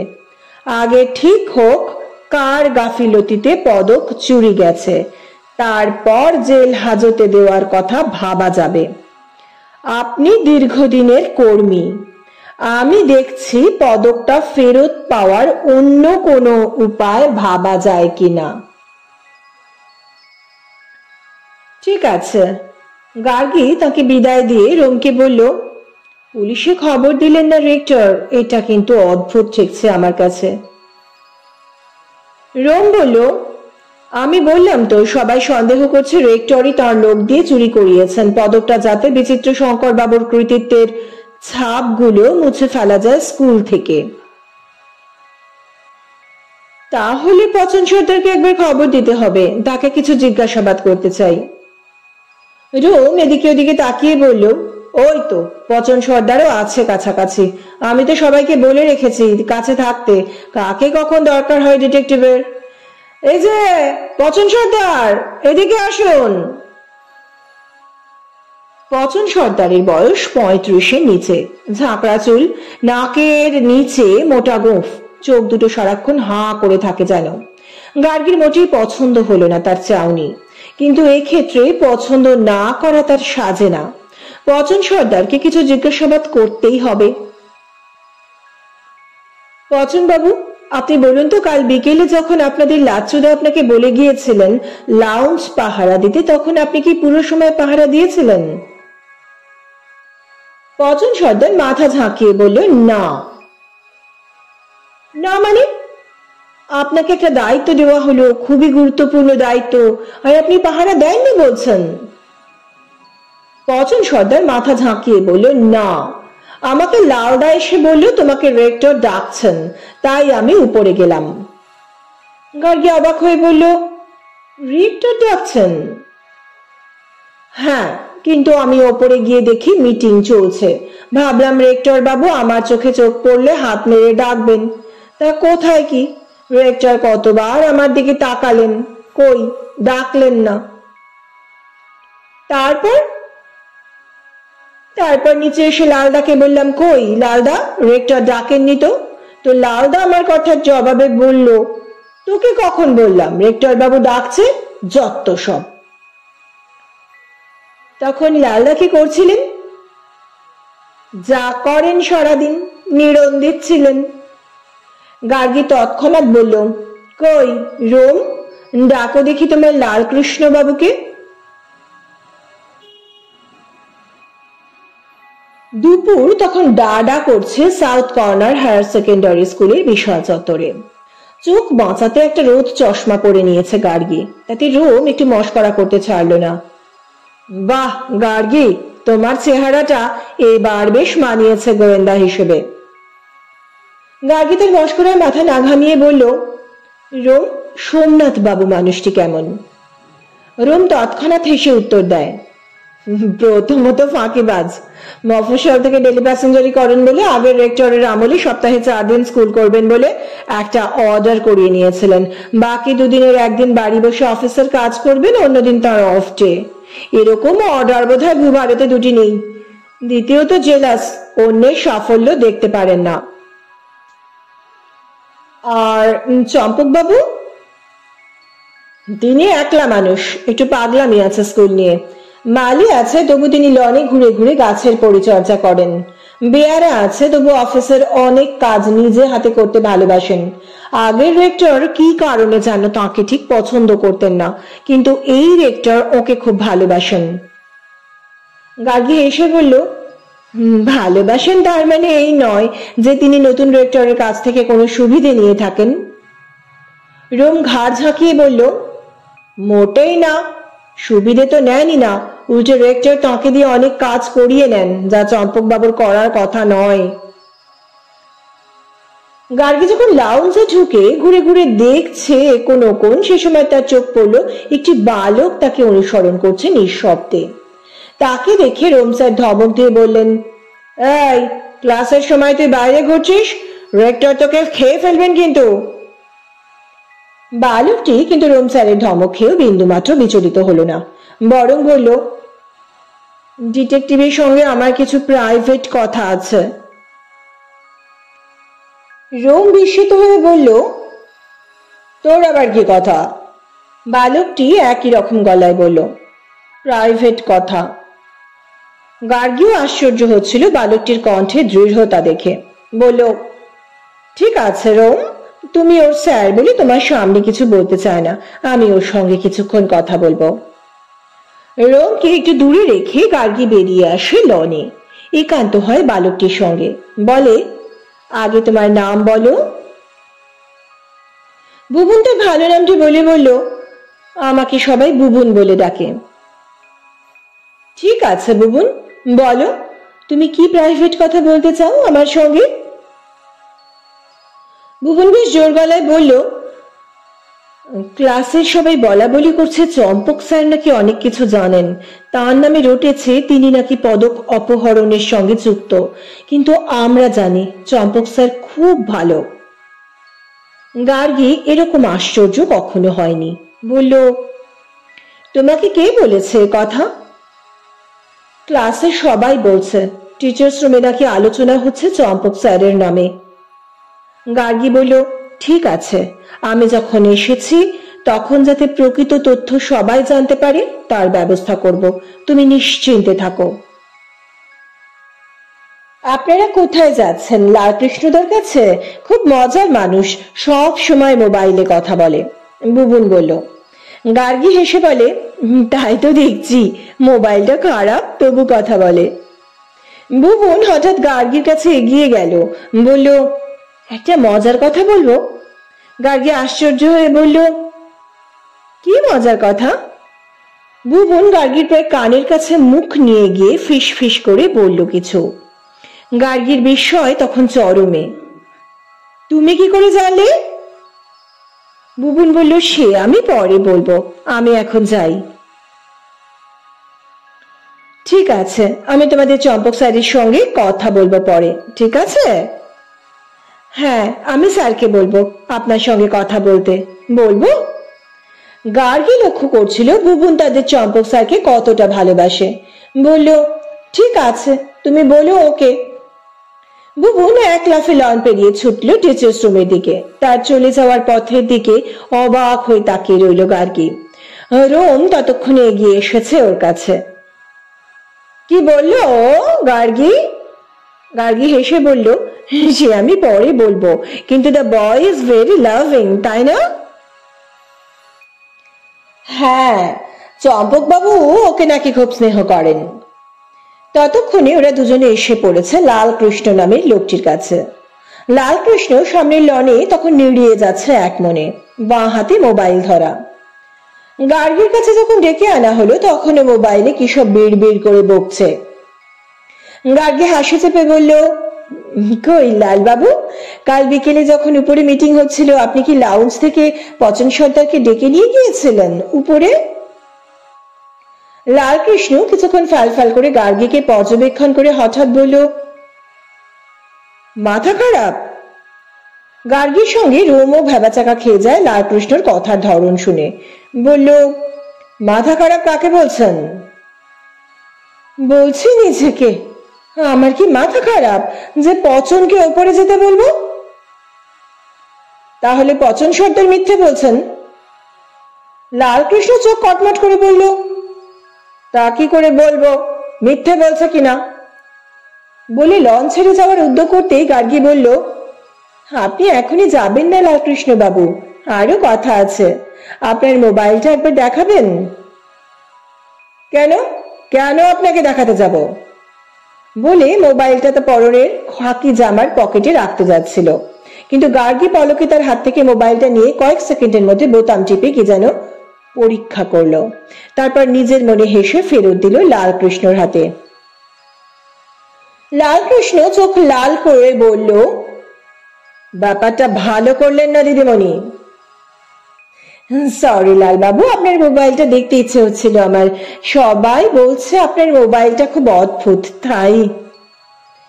বলে পরক্ষণে আবার জিজ্ঞাসা করে, তাহলে বলছেন আপনি পচন সর্দারকে আদৌ ডাকেননি, কিন্তু পচন সর্দার বলছে আপনি তাকে এসে খবর দিয়েছেন রেক্টর ডাকছেন।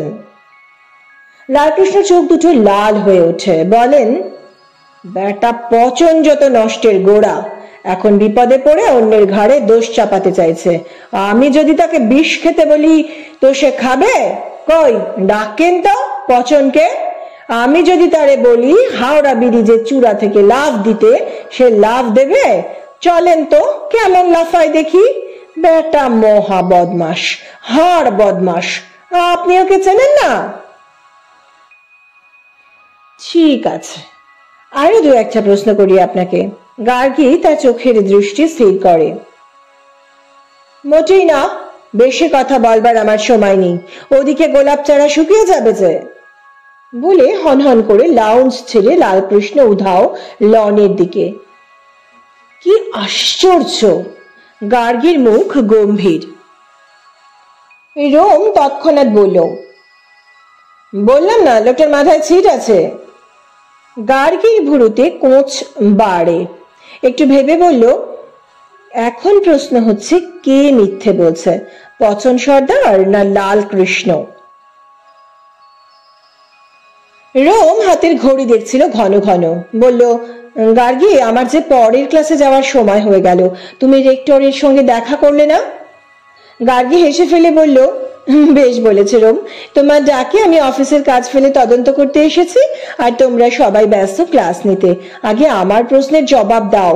কেউ একজন মিথ্যে বলছে, কে তা জানতে হবে। তেমন কে থাকতে পারে যে লাচ্চু সাপুয়ের অনুপস্থিতিতে আলমারি খুলে পদকটা নিয়ে নিতে পারে?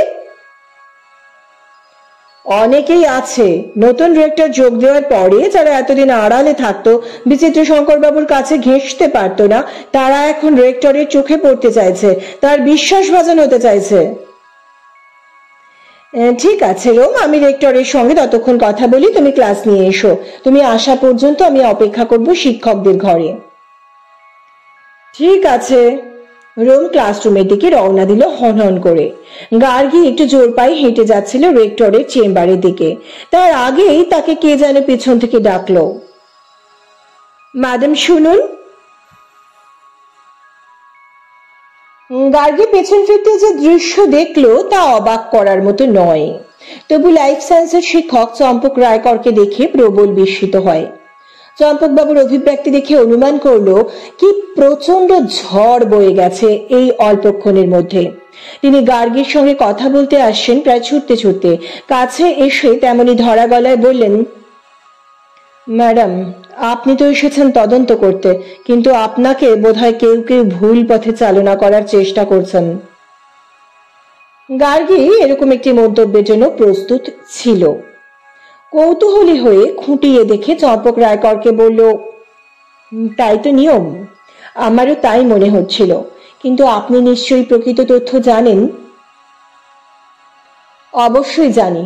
এখানে আপনি যতজন শিক্ষক দেখবেন সবাই আগের রেক্টর বিচিত্র শঙ্কর বাবুর পেটোয়া।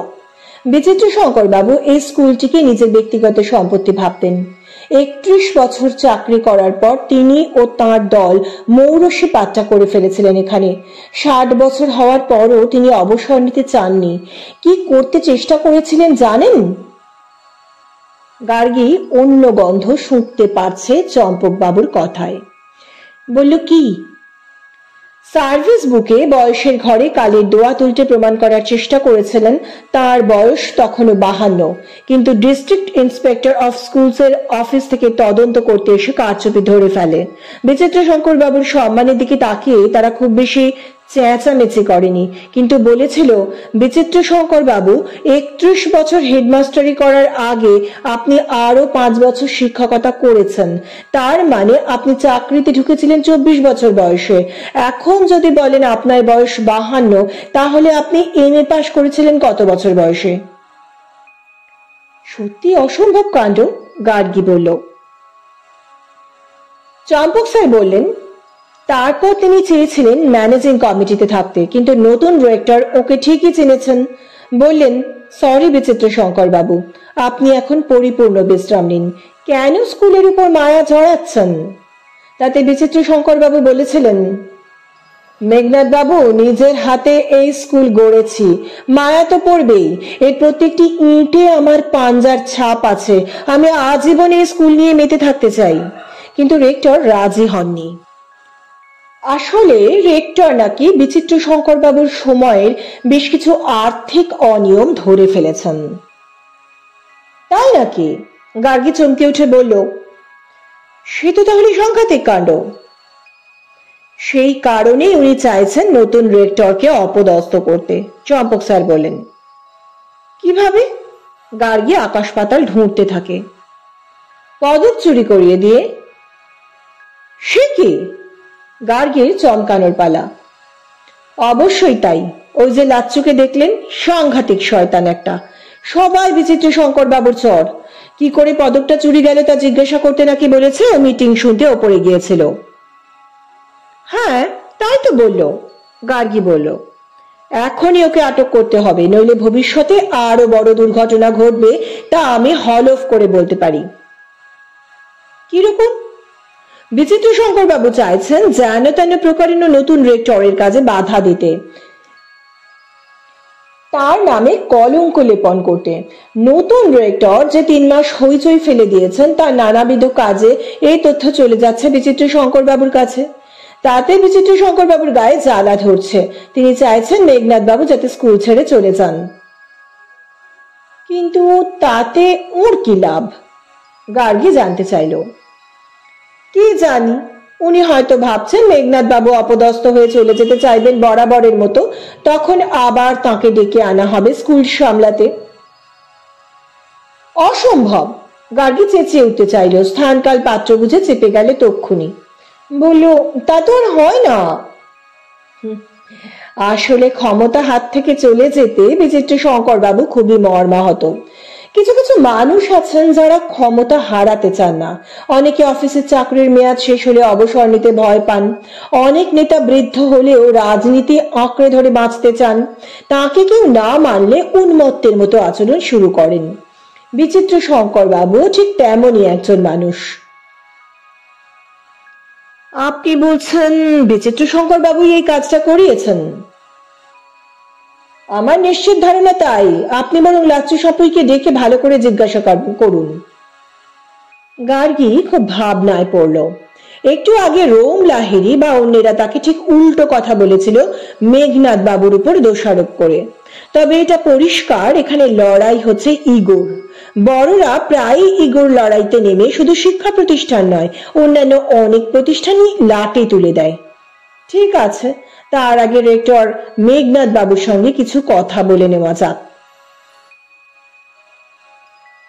গার্গী দ্রুত পায়ে ঢুকে পড়ল রেক্টরের চেম্বারে। রেক্টর তখন টেলিফোন তুলে কার সঙ্গে যেন উত্তেজিত হয়ে কথা বলছেন। গার্গী কিছুক্ষণ অপেক্ষা করে একটা চেয়ার টেনে বসে পড়ল রেক্টরের সামনে। একটু আশ্চর্য হয়ে লক্ষ্য করলো রেক্টর টেলিফোনে কথা বলেন চোখ বুজে। গার্গী যে তার সামনে এসে বসেছে, তার কথা শুনছে, তাও খেয়াল করতে পারলেন না।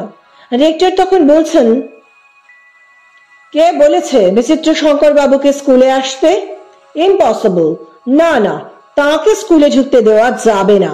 তাকে বলো এখন স্কুল আওয়ার, উনি যেন বিকেল 4:30টার সময় আসেন। গার্গী আশ্চর্য হচ্ছিল রেক্টরের কথা বলার ধরন দেখে। ভীষণ উত্তেজিত হয়েছেন বিচিত্র শঙ্কর বাবু স্কুলে আসছেন বা এসেছেন এই সংবাদ পেয়ে। কিন্তু গার্গীকে এখন চুপচাপ বসে থাকলে চলবে না। সে একটু গলা তুলে বলল, মেঘনাদ বাবু, আমি বলেছি বিচিত্র শঙ্কর বাবুকে স্কুলে আসতে। আমি তো জানতাম না তার স্কুলে আসার উপর কোনো নিষেধাজ্ঞা আছে। গার্গীর চেঁচামেচিতে রেক্টর চোখ মেলে হঠাৎ গার্গীকে তার চেম্বারে বসে থাকতে দেখে হঠাৎ ভারী হতভম্ব। টেলিফোন নামিয়ে বললেন, আপনি কে? গার্গী একটু বিচলিত না হয়ে বলল, আমার নাম গার্গী চৌধুরী। আপনাদের শিক্ষক রোম লাহিড়ী আমাকে আপনাদের স্কুলে আসতে বলেছিলেন। আপনি নিশ্চয়ই জানেন বিষয়টা। রেক্টর কপালে ভাঁজ ফেলে বলেন, আপনি বিচিত্র শঙ্কর বাবুকে স্কুলে আসতে বলেছেন আমাকে জিজ্ঞাসা না করে? হ্যাঁ, কারণ পদকটি চুরি হওয়ার ব্যাপারে তার কিছু হাত থাকতে পারে আন্দাজ করে আমি জানিয়েছিলাম তার উপস্থিতি খুবই প্রয়োজন। রেক্টর হঠাৎ ফোন কানে চেপে ধরে বললেন, ঠিক আছে, তাকে পাঠিয়ে দাও আমার ঘরে। ফোন নামাতেই গার্গী বলল, আমি দুঃখিত রেক্টর, আপনি আপনার বিনা অনুমতিতে ঢুকে পড়েছি ঘরে। সেই মুহূর্তে বাইরে কেউ ছিল না বলেই, তাছাড়া বিষয়টি খুবই জরুরি বলে আমি দেরি করতে পারিনি। বাইরে কেউ ছিল না? রেক্টরকে ভয়ানক উত্তেজিত দেখায়। কই, রিটার্ন রিটার্ন। মাঝ বসে একজন লোক ছুটতে ছুটতে এসে ঘরে ঢুকতে রেক্টর তাকে হুঙ্কার দিয়ে বললেন, কোথায় ছিলেন আপনি? আপনার কি চাকরি করার ইচ্ছে আছে? না থাকলে বলুন, এখনই বরখাস্ত চিঠি লিখে ধরিয়ে দিচ্ছে। রিটার্ন নামের লোকটি প্রায় কাঁপছে ভয়ে। গার্গী খেয়াল করলো কেন একটু আগে রেক্টরকে বাঘের মতো বলে উল্লেখ করেছিল রোম। রিটার্নের উদ্দেশ্যে বরখাস্ত চিঠি দেওয়ার আগেই ঘরে ঢুকলেন বিচিত্র শঙ্কর বাবু। তাকে দেখে রেক্টরের ভাবনা চিন্তার জগৎ বেশ তালগোল পাকিয়ে গেল যেন। বিচিত্র শঙ্কর বাবু কিন্তু বেশ স্বাভাবিক স্বরে বললেন, কি ব্যাপার মেঘনাদ বাবু, আপনি কি আমাকে স্মরণ করেছেন? আমি বলে রেক্টরের চোখ পড়ল তার সামনে বসে থাকা গার্গীর দিকে। গার্গী তক্ষুনি বলে ওঠে, বিচিত্র শঙ্কর বাবু, আপনাকে এখানে আসতে বলেছি আমি। বিচিত্র শঙ্কর বাবু বেশ অবাক হয়ে জিজ্ঞাসা করলেন, আপনি কে? আমি তেমন উল্লেখযোগ্য কেউ নই, আমার এক বন্ধু।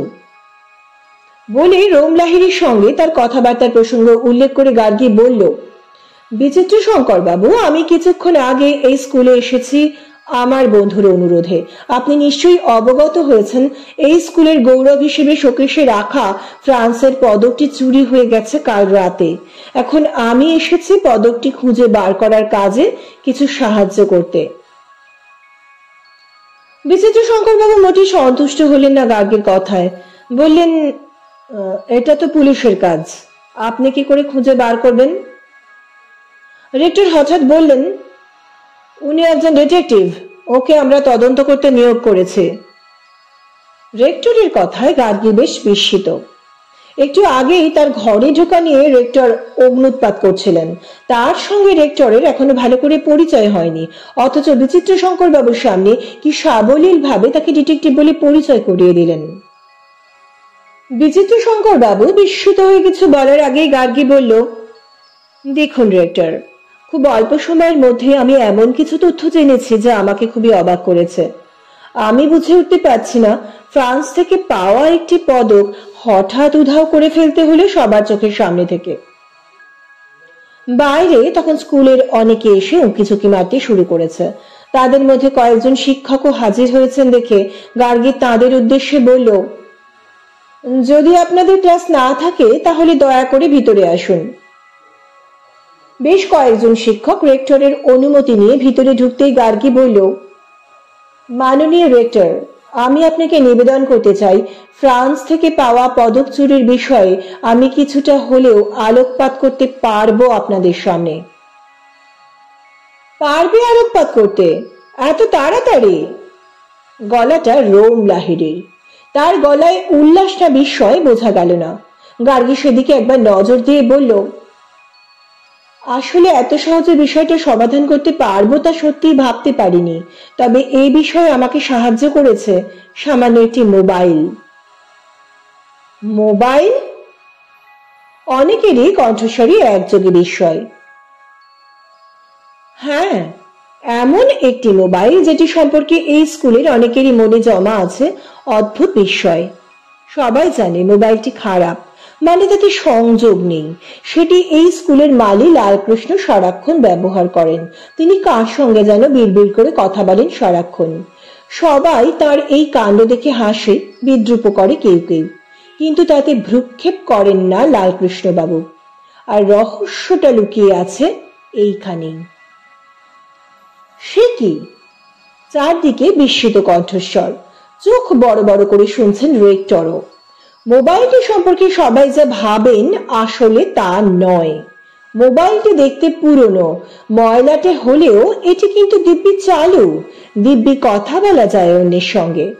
গার্গী বলল, সে কথা আপনি কি করে জানলেন? সেটাও এক ম্যাজিক। ম্যাজিক শুনে সবাই কেমন অদ্ভুত চোখে তাকালেন গার্গীর দিকে। হ্যাঁ, ম্যাজিক।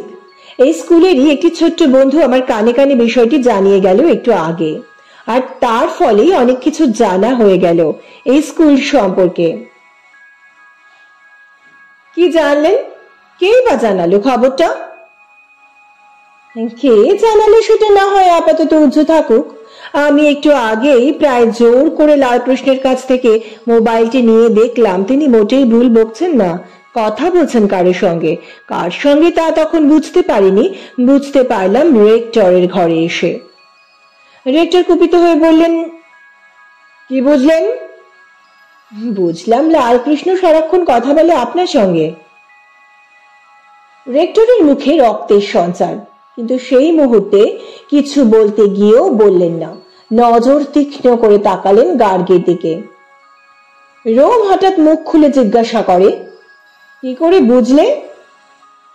সে তো যে কোনো মোবাইলের কল নম্বরগুলো দেখলেই বোঝা যায়। দেখছিলাম একই নম্বরে বারবার ফোন করছেন লালকৃষ্ণ।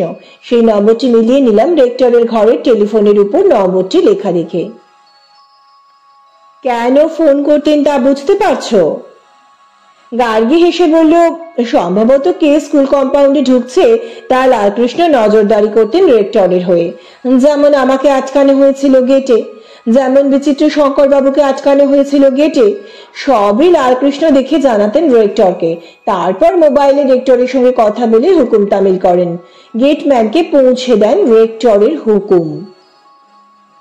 রেক্টর কুপিত হলেন আবার, বললেন, যদি তা করেই থাকে তাতে কার কি বলার আছে? কারো বলার নেই, তবে পদকটা যে আপনার নির্দেশে সরানো হয়েছে তা কিন্তু আমার নজর এড়ায়নি মেঘনাথ বাবু। কি বলছেন আপনি?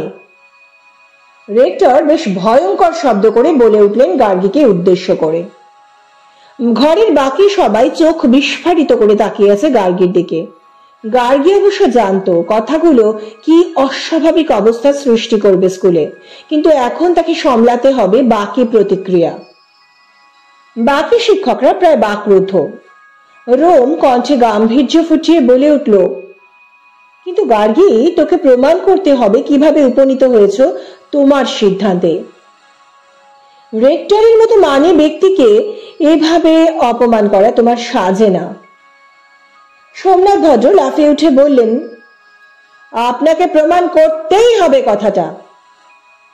বিচিত্রশঙ্কর বাবুর মুখ উজ্জ্বল হয়ে উঠল মুহূর্তে। কিছু বললেন না মুখে, কিন্তু গার্গীর দিকে তাকিয়ে রইলেন প্রশংসা করার অভিব্যক্তি নিয়ে। গার্গী কিছুক্ষণ সবাইকার অভিব্যক্তি পরখ করে বলল, হ্যাঁ, প্রমাণ ছাড়া আমি কেন একজন সম্মানীয় ব্যক্তির নামে অপবাদ দেব? শুধু আপনারা 2-3 জন গিয়ে লালকৃষ্ণ বাবু যেখানে নিড়ানি দিচ্ছেন সেই জায়গায় গিয়ে দেখে আসতে পারেন ওখানে মাটির নিচে পদকটা লুকানো আছে কিনা। ওখানে পদক লুকানো আছে তা তুমি বুঝলে কি করে? রোমের প্রশ্নের উত্তরে গার্গী বলল, আমি লক্ষ্য করছিলাম ওখানে কোনো ফুলের চারা নেই, অথচ ওখানটাতেই লালকৃষ্ণবাবু বারবার নিড়ানি দিয়ে কিছু একটা ঢাকার চেষ্টায় ব্যস্ত। আমার অনুমান কাল সন্ধে লালকৃষ্ণবাবু তার সহকর্মীকে লাউঞ্জে গিয়ে বিভ্রান্ত করে উপরে পাঠিয়ে পদকটা লুকিয়ে বার করে নিয়ে আসেন শোকেসের ভিতর থেকে, তারপর দ্রুত পুঁতে ফেলেছেন মাটির নিচে। কাজটা তাঁর পক্ষেই করা সম্ভব। সেই সময় লাউঞ্জে কেউ না থাকায় আরো সুবিধা হয়েছে লালকৃষ্ণের। আর একথা বলার অপেক্ষা থাকে না যে পদকটা সরানো হয়েছে রেক্টরের হুকুমেই। রেক্টর এবার হা হা করে জোরে হেসে উঠে দাঁড়িয়ে হাত বাড়িয়ে দিলেন গার্গীর দিকে, বললেন, মাই ডিয়ার ডিটেকটিভ, আমি খুবই খুশি যে আপনার মতো একজন যোগ্য ডিটেকটিভের হাতে সমর্পণ করেছিলাম পদকটি খুঁজে বার করার কাজ। সত্যি রোম লাহিড়ীর পরামর্শে আপনাকে ডেকে এনে একটা ভালো কাজ করেছি। বিচিত্রশঙ্কর বাবু এতক্ষণে সুযোগ পেয়ে বললেন, কি বলছেন আপনি মেঘনাথ বাবু? কত বড় অন্যায় কাজ করেছেন তা খেয়াল করছেন? আপনি নিশ্চয়ই পাগল হয়ে গেছেন, নইলে এরকম একটা গর্হিত কাজ করার পরেও আপনি ডিটেকটিভের সঙ্গে হাত মেলাচ্ছেন। ছি ছি। গার্গী বিষয়টা উপলব্ধি করে বলল, মেঘনাথ বাবু, আপনার কাছে এমন শিরোপা পেয়ে ভালোই লাগছে। আপনি যে ধরা পড়েও আমাকে সৌজন্য দেখাচ্ছেন তাতে আমি অবশ্যই খুশি, কিন্তু আপনাকে যারা ভালোবাসে, শ্রদ্ধা করে, তারা কিন্তু কেউ খুশি হতে পারছেন না আপনার এই কাজে। রেক্টর এবার হা হা করে হেসে বললেন, তাহলে এবার বলি কেন আমি এই কাজটা করতে গেলাম। ইয়েস মিসেস ডিটেকটিভ, আপনি ঠিকই ধরেছেন। লালকৃষ্ণ আমারই নির্দেশে পদকটা শোকেস থেকে বার করে পুঁতে ফেলেছেন মাটির নিচে, কিন্তু কেন এই কাজটা করতে হলো তার একটা ছোট ইতিহাস আছে, সেই ইতিহাস শোনাতে চাই আপনাদের। ভালোই হয়েছে বিচিত্রশঙ্কর বাবুও সৌভাগ্যক্রমে অথবা দুর্ভাগ্যক্রমে আজ উপস্থিত আছেন। গার্গী বলল, আমি আজ করেছিলাম। আপনার মতো মানুষ যখন এরকম একটা কাজ করতে নির্দেশ দিয়েছেন তখন এর পেছনে কোনো একটা রহস্য আছে। কি সেই রহস্য তা আমারও জানতে ইচ্ছে করছে। ওর সামনে পুরো ঘটনাটা বলাই ভালো। হ্যাঁ, সেই কাহিনী আপনাদের শোনাই। আপনারা জানেন বিচিত্রশঙ্কর বাবু এই স্কুল থেকে অবসর নিয়েও কিন্তু স্কুল ছেড়ে যাওয়ার কথা ভাবতে পারছিলেন না। কিন্তু জীবনের সার সত্য এই যে প্রত্যেক মানুষকেই একটা নির্দিষ্ট সময়ের পর অবসর নিতে হয়, ছাড়তে হয় পুরনো কর্মস্থলের মায়া। কিন্তু বিচিত্রশঙ্কর বাবুর মায়া একটু বেশি। তিনি এই স্কুলের সম্মান বাইরের পৃথিবীর কাছে যথাসম্ভব উঁচুতে রাখতে চেয়েছিলেন। তার জন্য তিনি পরিশ্রম করেছেন প্রচুর, আবার খারাপ কাজও করেছেন অনেক। তার অনেক লক্ষ্যের একটি ছিল স্কুলকে অন্যের চোখে শ্রেষ্ঠ প্রমাণ করা, আর তা করতে গিয়ে একবার পড়লেন কিছু ফরাসি দেশের প্রতারকদের পাল্লায়। ফরাসি প্রতারক? অনেক জোড়া চোখে বিস্ময়ের আলো ছায়া। হ্যাঁ, ফ্রান্স থেকে একটা চিঠি এলো এই মর্মে যে South Corner Higher Secondary School ভারতের অন্যতম সেরা স্কুল। তারা স্কুলের কর্তৃপক্ষকে একটা বড় পদক দিতে চায়, কিন্তু পদক নেওয়ার কিছু শর্ত আছে। তার মধ্যে একটা শর্ত হচ্ছে ফ্রান্সের সেই প্রতিষ্ঠানকে নগদ $20,000 দিতে হবে উপঢৌকন স্বরূপ। $20,000! ঘরে কারো মুখে শোনা গেল বিস্ময়ের স্বরতোক্তি। সেই $20,000 বিনিময়ে সাউথ কর্নার স্কুলে এলো এই পদকটি। আমি নথি উল্টে বিষয়টি জেনে স্তম্ভিত।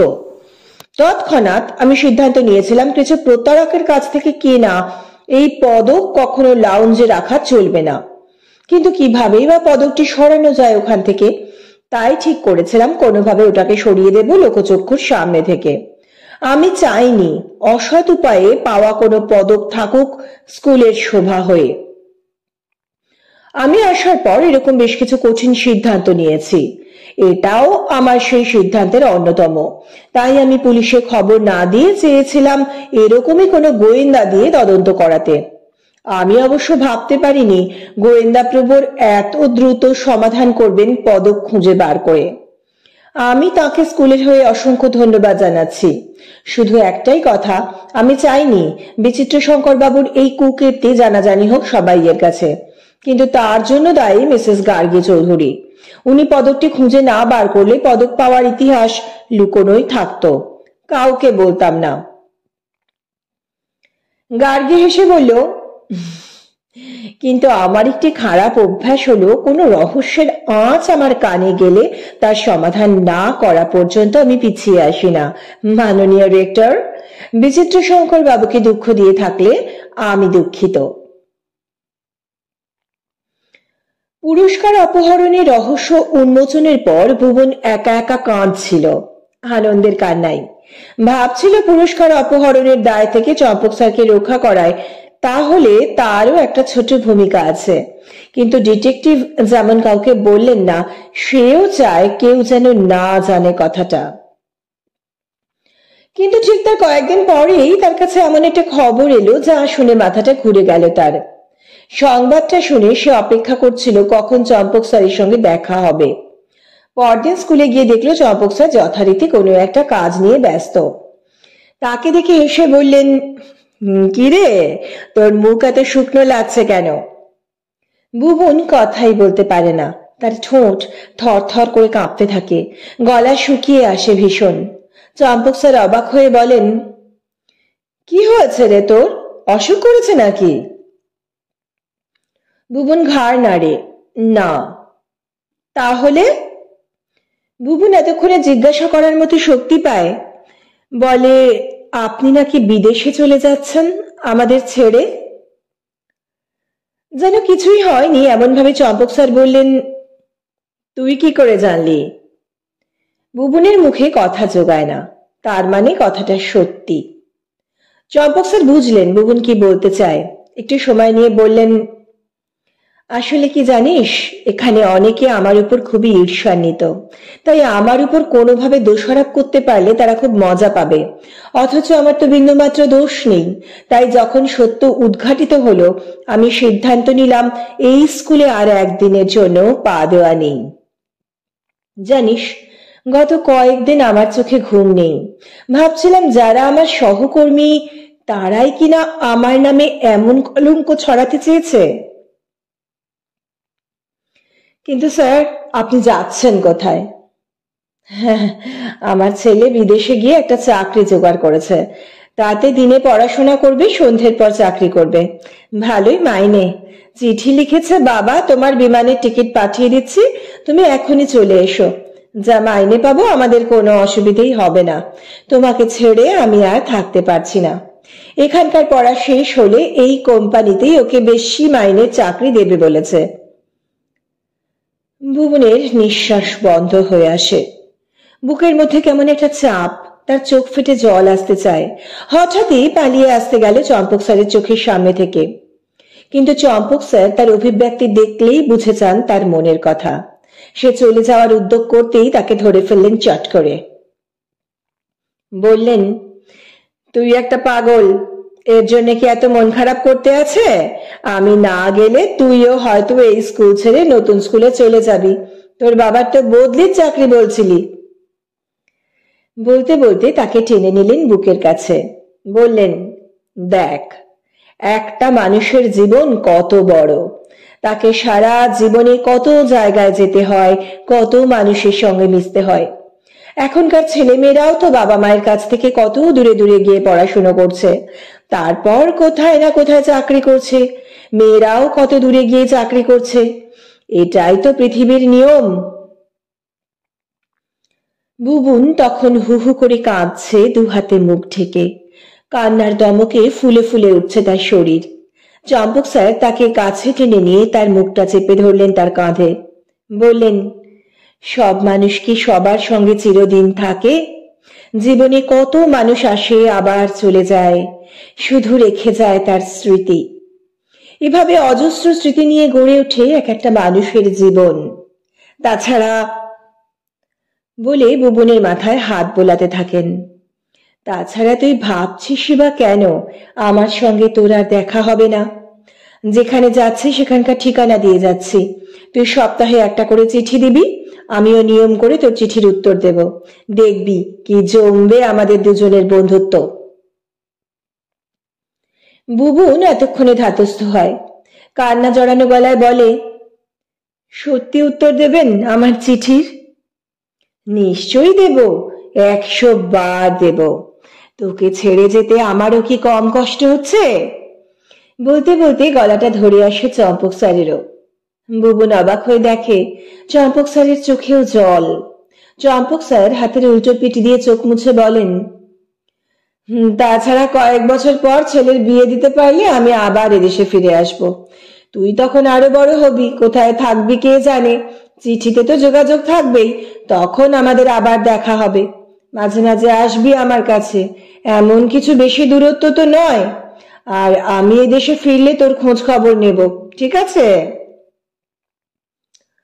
ভুবন ঘাড় নাড়ে, হ্যাঁ।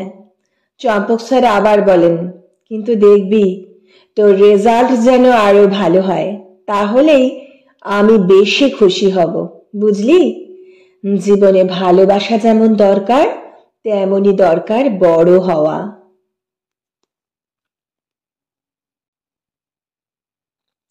বন্ধুরা, আজকের গল্প এখানেই শেষ হলো।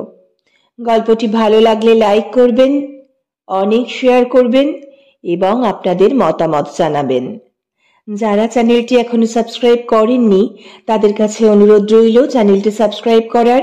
যারা ইতিমধ্যে সাবস্ক্রাইব করেছেন তাদেরকে আমার অনেক ধন্যবাদ। সকলে সুস্থ থাকবেন, ভালো থাকবেন। নমস্কার।